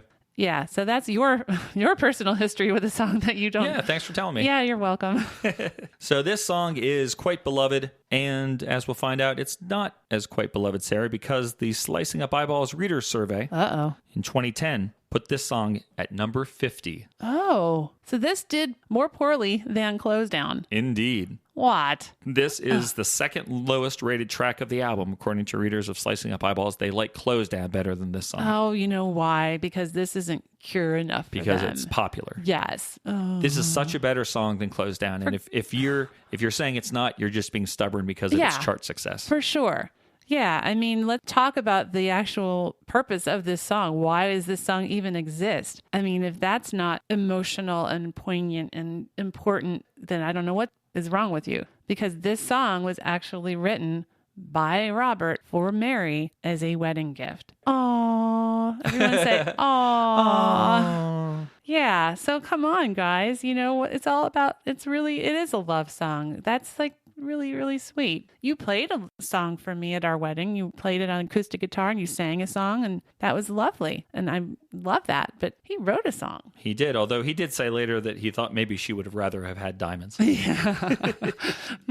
Well, too bad. I'm sure she's gotten a few since then. Yeah, really? Yeah, so there's no irony to this track. This track is what it is. Right. Because of the fact it was a wedding gift. They were married in mid-August of 1988. Yeah. And they had been together for 16 years. Yeah. Before that. Robert said, the main reason we got married was to have a day that we got married on. Yeah. They wanted to be able to celebrate an anniversary, I guess. It's like, aw. But actually, it was the best day we ever had, he said. Yeah. So that was nice to hear. I know. It makes me all mushy inside. I love it. Yep. And when asked about the fact that he is singing a love song, he said, it's an open show of emotion. Yeah. It's not trying to be clever. It's taking me 10 years to reach the point where I feel comfortable singing a very straightforward love song. Right. Yeah. And this is like pretty much the only one that is so straightforward. What is really interesting is that I found an article from a site called Pop Matters. It's the top 10 Cure love songs. And you'd think that something called Love Song would be maybe number 1, but it was actually number 3. Wasn't Fire in Cairo on that? Yeah, it was. It was number 10. Yeah, it was crazy. I like the fact that list came out on my birthday. That was kind of cool. Day before Valentine's Day, I guess. That's why it came out then, Love Songs. Oh, yeah. Yeah. So they said Love Song is as stark and monolithic as anything else found on Disintegration, yet its to-the-point lyrical sentiments, its incredible chorus, and its note-perfect guitar solo, Fly Me to the Moon indeed, all conspire to make it the brightest, most affirming ray of light to be found in The Cure's frequently maudlin songbook. And yet, this song is in a minor key. That's right, it is. This one's in A minor. So that just cracks me up. NME ranked this song in The Cure's top 10 songs. Oh, wow. Saying that it is essentially Lionel Richie's Hello for people prone to hugging themselves in corners while rocking back and forth, battling long-standing self-image issues. Oh, good grief. Which includes us, they said. However, the fact that the lyrics are that they are, however far away I will always love you, and all that, I say it's not Lionel Richie's Hello. It is Styx's Babe. Yeah, oh, sure. Absolutely. For the I thought Gothic that same crowd. thing. Yep. Yes, well, because he wrote that as a present for his wife, too. They didn't really intend to release it. They didn't want to put it on the album. The band really didn't want to put that on the album. They released it. It became a big hit. One of their biggest hits ever. Babe, I'm leaving. I must be on my way. I thought of the parallels here, and it's really funny that we would compare Dennis DeYoung to Robert Smith. Whoever thought we would do that? I know, it's crazy. Yeah, but it's true. Berdad. I do want to go back and talk about some reviews besides that one. That fantastic Billboard 2014 track-by-track review. I'm sure you'd like to know what that person said about this song. The 0 stars guy? Mm-hmm. All right. He says, simple and concise, this hit number 2 on the Hot 100, The Cure's biggest U.S. single to date. It's among the most maudlin expressions of head-over-heels love you'll ever hear. Smith sings the verses in the present tense, meaning he's still with the girl who makes him feel young and fun, and best of all, home again. He should be happy, but as we know, happy ain't his style. That's one of the more promising or positive reviews from this guy about the song. That guy's outrageous. Yeah, he is. So The Standard, which is a UK newspaper, they ranked it in The Cure's top 15 songs at number 15. Oh, very nice. Saying, this one is for Mary Poole. The pair met at drama class when they were 14. Aww. Married in 1988, and this came out in 1989. Although musically it's hardly the band's cheeriest number, the lyrics are touchingly simple. At one time he sings in his tender way, however far away, I will always love you. What makes this cuter is that Poole gave up her job when she could so the pair wouldn't have to spend so much time apart. A soft number about a very strong bond. That is very nice. Mm-hmm. I'm glad that Robert is finally making enough money that Mary didn't have to go to work. Yeah, right. Yeah. Well, hey, it's not all about the income. It's about personal fulfillment too, you know? Oh, that's true. Yeah. I sounded very sexist when I said that. A little bit. Let me mansplain some things to the audience. Shall you? Oh, yeah. Please don't. Yeah, I do have one more review from Classic Rock Review about this song. Smith originally wrote Love Song as a private wedding present for his fiancée Mary, but included it on this dark album as a concerted counterpart to the rest of the material. Here he certainly succeeded, as the song contains a danceable groove, melodic riffs, accessible lyrics, and the perfect pop running time of 3.5 minutes. Perfect. Extremely short for this album. A calm organ riff along with an animated bass drives the song with some orchestral keyboard runs between verses and a good guitar lead in the middle. Everybody in the band is awesome on this song. They may all hate it. Yeah. It sounds like they do. I know. They all did a wonderful job on this. They did not let that get in the way of them performing super well on this. It's really, really lovely. Yeah, I think that everybody plays great. I have a review from Robert Smith. Uh-huh. He says, I wrote Love Song for Mary, my wife, and I put it on the album to be kind of romantic. I thought it was the weakest song on there. And suddenly it went to number 2 in America. It was kept off the top by Janet Jackson. I thought, of all the songs I've written, this is the one that cracks through. It was quite disappointing. Oh. And wonder what Mary thought when she saw that review or that comment from him. He wrote this for our wedding and he's disappointed that other people liked it. Well, hopefully she knows him well enough to know what he really meant, or that not get offended or anything like that. Yep. Oh my He God. actually enjoys the fact that by throwing that song on the album, it upsets people a bit because they think, that doesn't fit. He said he enjoys that. Uh-huh. Good. Yeah, that sounds like him. Oh my gosh. All right. Before we kind of get into the other awesome aspects of this song, let's talk about something a little more technical about this, because this song suffers from the same issue that another song that we've talked about by The Cure has. Oh, yeah? Yeah. Do you remember when we talked about In Between Days? In Between Days. I do remember when we talked about that. Do you remember the controversy surrounding that song? Yes. It was very controversial because no one could agree on how to properly write the name of the song. Right. Yes, there's sometimes in between is 2 words, in between is 1 word. I think even maybe a hyphen between, in between, and then we of course have the one where it has the without you in parentheses. Yeah. All kinds of different versions. Well, similar to that, there doesn't seem to be a consistent way of naming this song. They do Love Song, 2 words. Yep. Love Song, 1 word. It's the Cure's own doing. It's not Right, even right. like, It's on their album, like Galore, I think. it's not like, oh, this bootleg has it wrong. Right, right. It's the issues from the actual record company that are doing this. Yep. So I don't even understand that. That's so strange. At least there's no version called Love Song and then in parentheses, however far away. Right. Yeah, true. Yeah. Even the single, when it was released, the cover artwork displayed the title as Love Song, 1 word. The printing on the disc itself read Love Song in like 2 words. Yeah. So even from like when you look on the cover and open it up, it's 2 different things. Yeah, that's funny. It is. It's crazy. So, Sarah. Yes, Brian. At times, I'm sick of hearing this song. Okay. I will sometimes skip it when I play this record. And I don't always switch to it when it comes on the radio, when my screen pops up and it says, ding, Uh-huh. The Cure Love Song is on. I don't always go to it. However, if I was asked, do you like this song? I would say, oh my God, yeah, I love that song. It's a great song. But it's one of those times where it's like Bohemian Rhapsody. Yeah. I don't always switch to Bohemian Rhapsody. You don't need to hear it every But single I love time. it. But I love Sure. it. And that's how I feel about this song. This is, I think, a great song. What do you think? Well, yeah, I really do. I don't think I have the Cure set up as a Seek Alert on my car, so I don't have the chance to not hear it if it would pop up. But every time I was listening to this album in preparation for the episode, I did not skip it. I don't know that I've ever skipped this song listening to the album. I think it's lovely. Beautiful song. And like we said, it's the performances of everyone involved that make it so good. They really are working together, and they're at the top of their game, especially Mr. Simon Gallup. Yes. So I'm glad you mentioned him, because I was going to say, can we talk once more about Simon Gallup's amazing bass work? When I watched the video for this on YouTube, down on the comments section, there was a comment about this song that made me laugh out loud. Oh, yeah? The guy said, I'd start a family with that bass line. I was like, oh my gosh, that's perfect. I just love that. I'd start a family with that bass line. I'd say that the bass steals the show here, but then I'd be giving short shrift to the fantastic guitar as well as the wonderful synths. Yep. And I really like the use of the organ here, the Hammond organ type sound, not the other organs that are in the video, which we'll talk about later. Oh, my. Yeah, the musical sounds in this, that organ is so different from everything else. I mean, this song is very different from what we've heard so far and what we're going to hear later on. It, in a way, doesn't fit in. And yet, in a way, I think it still does. I don't know. Do you think that it fits in here on this album, or are you just used to it being here, so you say that it does?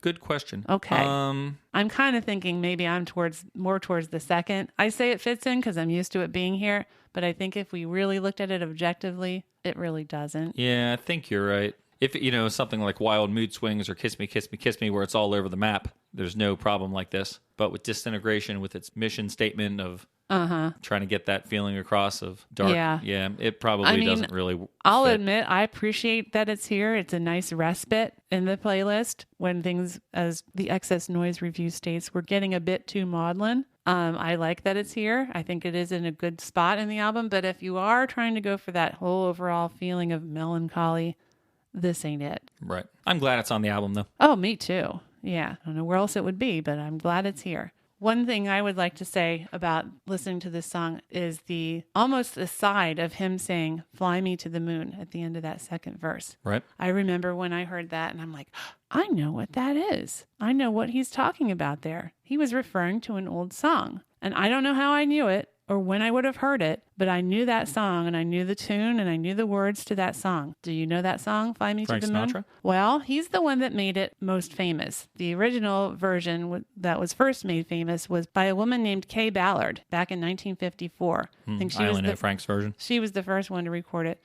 Peggy Lee did a version in 1960, which also became quite popular. That's when they actually changed the name of the song. The song used to be called In Other Words, but now it's called Fly Me to the Moon. Oh. But Frank Sinatra's version, done with Count Basie in 1964, is probably the most well-known. It was also the first song played in space. During the Apollo mission, they played that song on a cassette in the space capsule, which I think is really cool. Mm-hmm. So I'm going to try to make up for my pitiful personal history on this album. If you go back to that previous episode, I'm like, oh, I don't even know. So here's a little tidbit that I'm going to use to kind of redeem myself. Okay.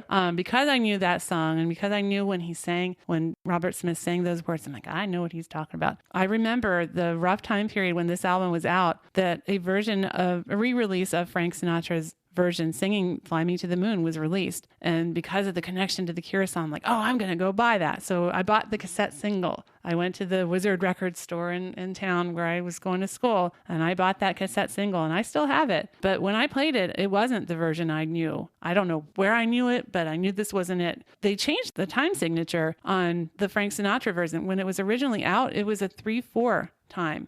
And when Frank did it with Count Basie, he changed it to 4/4.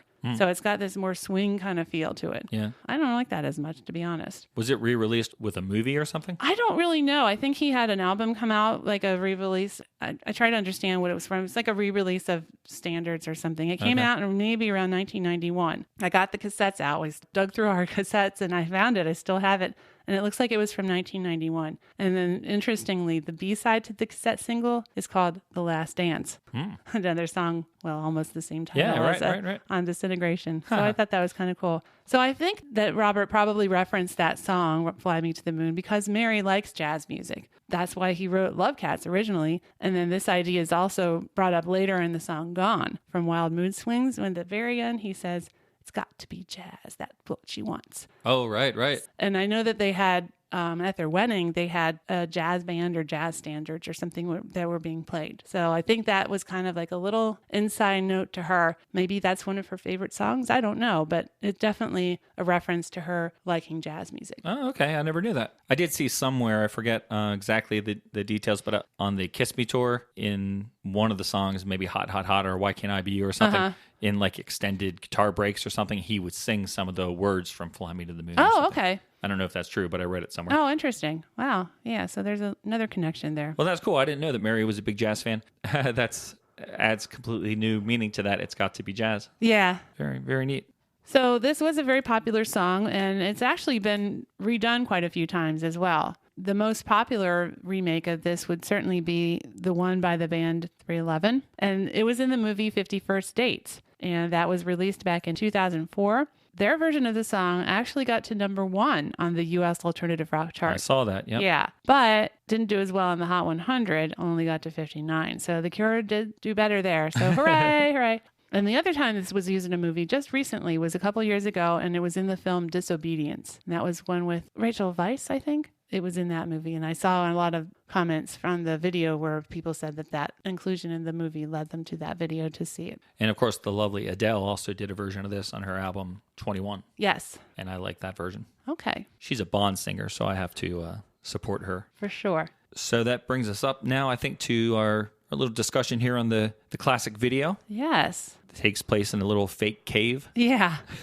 Were you like me? Did you hear at one point back in the day that this was filmed in Robert Smith's wine cellar? Yes, I've always thought that, but it doesn't seem like it's true. I know. Where did we get that information? I don't know. Was that on 120 Minutes or something? I don't know. Because I always thought that, and then I did all these searches, and I can't find anything that would back that up. Nope. And in fact, I saw a video. I was watching a video interview with Tim Pope, and I mean, he was filming like miniatures. He had a miniature set that he was filming something with. Yeah. So I don't even think all of it was really a real place. Well, it definitely wasn't a real place, because the real place that they wanted to film it at, they could not. Roger O'Donnell says that the original idea was to shoot it in Cheddar Gorge, which is a group of caves out in Western England. Filled with cheese? I don't know.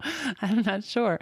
But they were not allowed to film there. The people that, take care of the caves didn't really want a whole film crew in there filming and stuff. So they had to recreate them in a studio in London. So Richard Earle was the art director for their videos. He did that. He said, I did it in a couple of days, building the caves with expanding foam and plaster and paint and all this stuff. Then we plumbed it in with dripping water and all the effects. And he says he also remembered buying a lot of fun socks to hang up in the cave, because by this time that was kind of like a running motif through the Cure videos. Right. There's actually one of those, what is it, stalagmites? What comes from the ground? Stalactites hold on tight. So they're the ones on the top. Stalagmite is on the bottom. Like one of those actually has a big sock over the top of it. Yeah. And then in the ceiling, there's like clotheslines with socks hanging on it. I never noticed it. Yeah. It's really funny. You actually see that in the video? Well, I saw it in a still picture, because where I saw it in the picture was Boris Williams drumming. And as you know, we hardly see him at all. We hardly see most of the members of the band. And when you do see Boris, it's pretty close up on his face. Yeah. So I don't think we actually see it in the video, but I saw it in a still photo. Okay. So it's sort of lost, the way they ended up filming. It's a shame, because I think that set was really cool, but we don't see as much of it as I think we could have. Yeah. I like the look of that video. It's not like an exciting video. No. Or anything. But everybody looks like extra dreamy. Oh, yeah. Like almost like they're trying to present themselves like a really disturbed group of like poster pinup boys. Yeah. Well, yeah. Simon didn't like that at all. He did not. He thought they looked not like themselves. Yep. He said the video was a bloody travesty. Yeah. We all looked like we don't look like. I'm like, really, Simon? First of all, I don't think you look that different. You might have had like a hair covering on with your hat, but you still have eyeliner. You wear eyeliner. and second of all, I only see Simon for about 10 seconds in the entire video. Well, that's probably what he was mad about. Well, that might have been really what he was mad about. But because it is, like you said earlier, the Robert Smith show. It is. And with a side dish of Roger O'Donnell. He's the only other one that we see. Yeah, because Robert is looking at him like through his fingers, right? Right. Yeah, which I thought was really cool, because he used his left hand. It was like he was gazing at his wedding ring. Yep, that's what he was doing. He was like, oh, I'm married, and he's like kind of still getting used to the idea, which is probably kind of true at that point. Mm-hmm. But yeah, Roger O'Donnell loved that movie or that film shoot, because he was in his own little cave away from the others. And as soon as they did his part, he could leave. That's cool. So he was really happy about that. The other guys were stuck. I saw a video, like I said, with Tim Pope. He was being interviewed on the set of the video. Okay. And he mentions that he does a lot of funny stuff talking about like the socks. They keep using socks in videos because he says, well, I can never come up with a new idea for a video. So we just do what people liked in the old ones. Okay. But he mentions that this video is what happened to Robert Smith after he was swallowed by the spider in Lullaby. This is like inside the spider. Oh, really? Yep. Oh, that spider's stomach looks quite disturbing. Yeah, it does. I don't know. It was very funny. He complimented the band for putting up with his ideas and the fact that he oftentimes makes them suffer with his videos. Yeah. And then he said that this particular day of filming wasn't really all that enjoyable. And he said, probably because I didn't do anything in this video to make them suffer. Oh, wow. Oh, that's funny. Yeah, I mean, they didn't look too uncomfortable. That Simon was like kind of lying on the rocks or something, but then the rest of them were, I don't know, probably just standing around. Yep. Robert was Sitting. in some weird positions, but not like in a closet or anything, you know. Yeah. Can we just mention some of those stalagmites, the ones coming up from the bottom? Mm-hmm. They are not very good looking. Kind of phallic looking. Yeah, they are. They are a little bit ugly. There was one point where you saw the storyboards that Tim Pope had prepared for the video. I'm assuming he drew them. He is a very good illustrator. And there was one part where there was a set of 5 of the stalagmites, and they were all dressed to look like the members of the band, like they had faces and stuff. But I guess that didn't get used. All right. But the drawing is really funny. I bet, yeah. Oh, that's good. So I like this video. It's a harmless song, and it's a harmless video to accompany the song. Yeah, I would agree. And, this lurking around in caves kind of thing really does perpetuate that, I don't know, that stereotype of the Cure, very dark and gloomy. Yeah, they lurk around in caves. Yeah, that's their image. Yeah, cave dwellers. I don't want you hanging out in caves over the weekend. The Cure's there sometimes. Yeah. I don't want you falling in with that terrible bunch. That's right. You end up wearing eyeliner. Oh, my goodness. So if Paste Magazine is right, we mentioned this last time in our trivia episode. The Quizmaster mentioned like what album brought a close to the new wave era of music in 1989. If Paste Magazine is right in saying that this album brought the curtain down on new wave, then I have to say that this is the video that I want showing as everyone departs the party. The video and even the lyrics work as a goodbye to an era and a goodbye to fans who were with the band throughout that era. However far away, I will always love you. You could be really sentimental with this if you want. Oh, sure. It's your band saying, I will always love you. And, the era is over. Yeah. Take off. And then the new era of music, which at this point is not going to be well defined, but that starts with pictures of you. And it's a video that's very, in my opinion, uncertain really what it wants to do. And it's not put together all that well. Just like we're starting to form the new era of music. For the new wave is over. We have to come up with something. Here's what we've put together. It's probably not going to stick. We'll get some sort of new direction. But for now, this is what we have. Oh, wow. And that's very, very So I kind of like this insightful. as like the turning the lights out on new wave. Okay.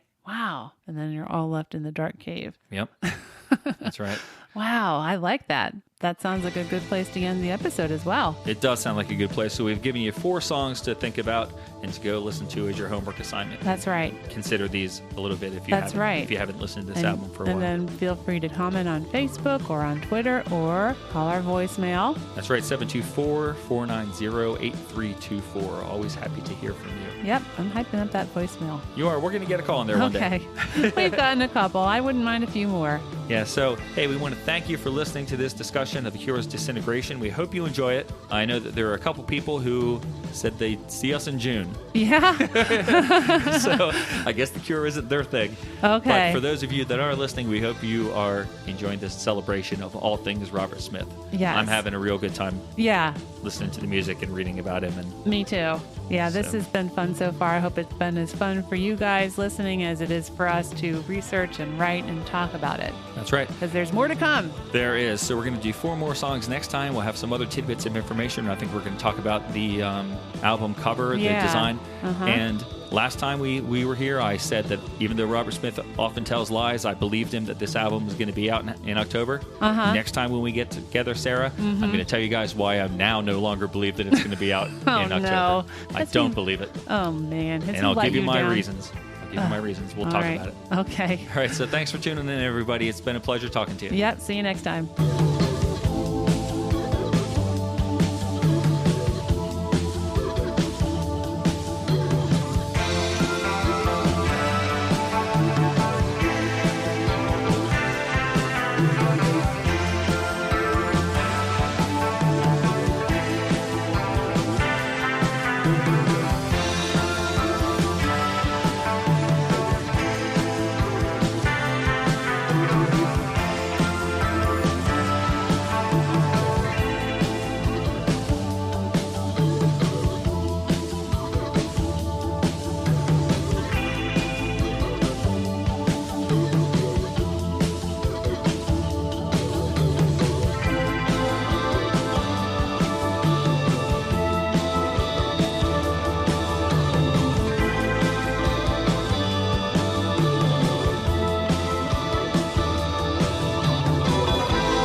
Thank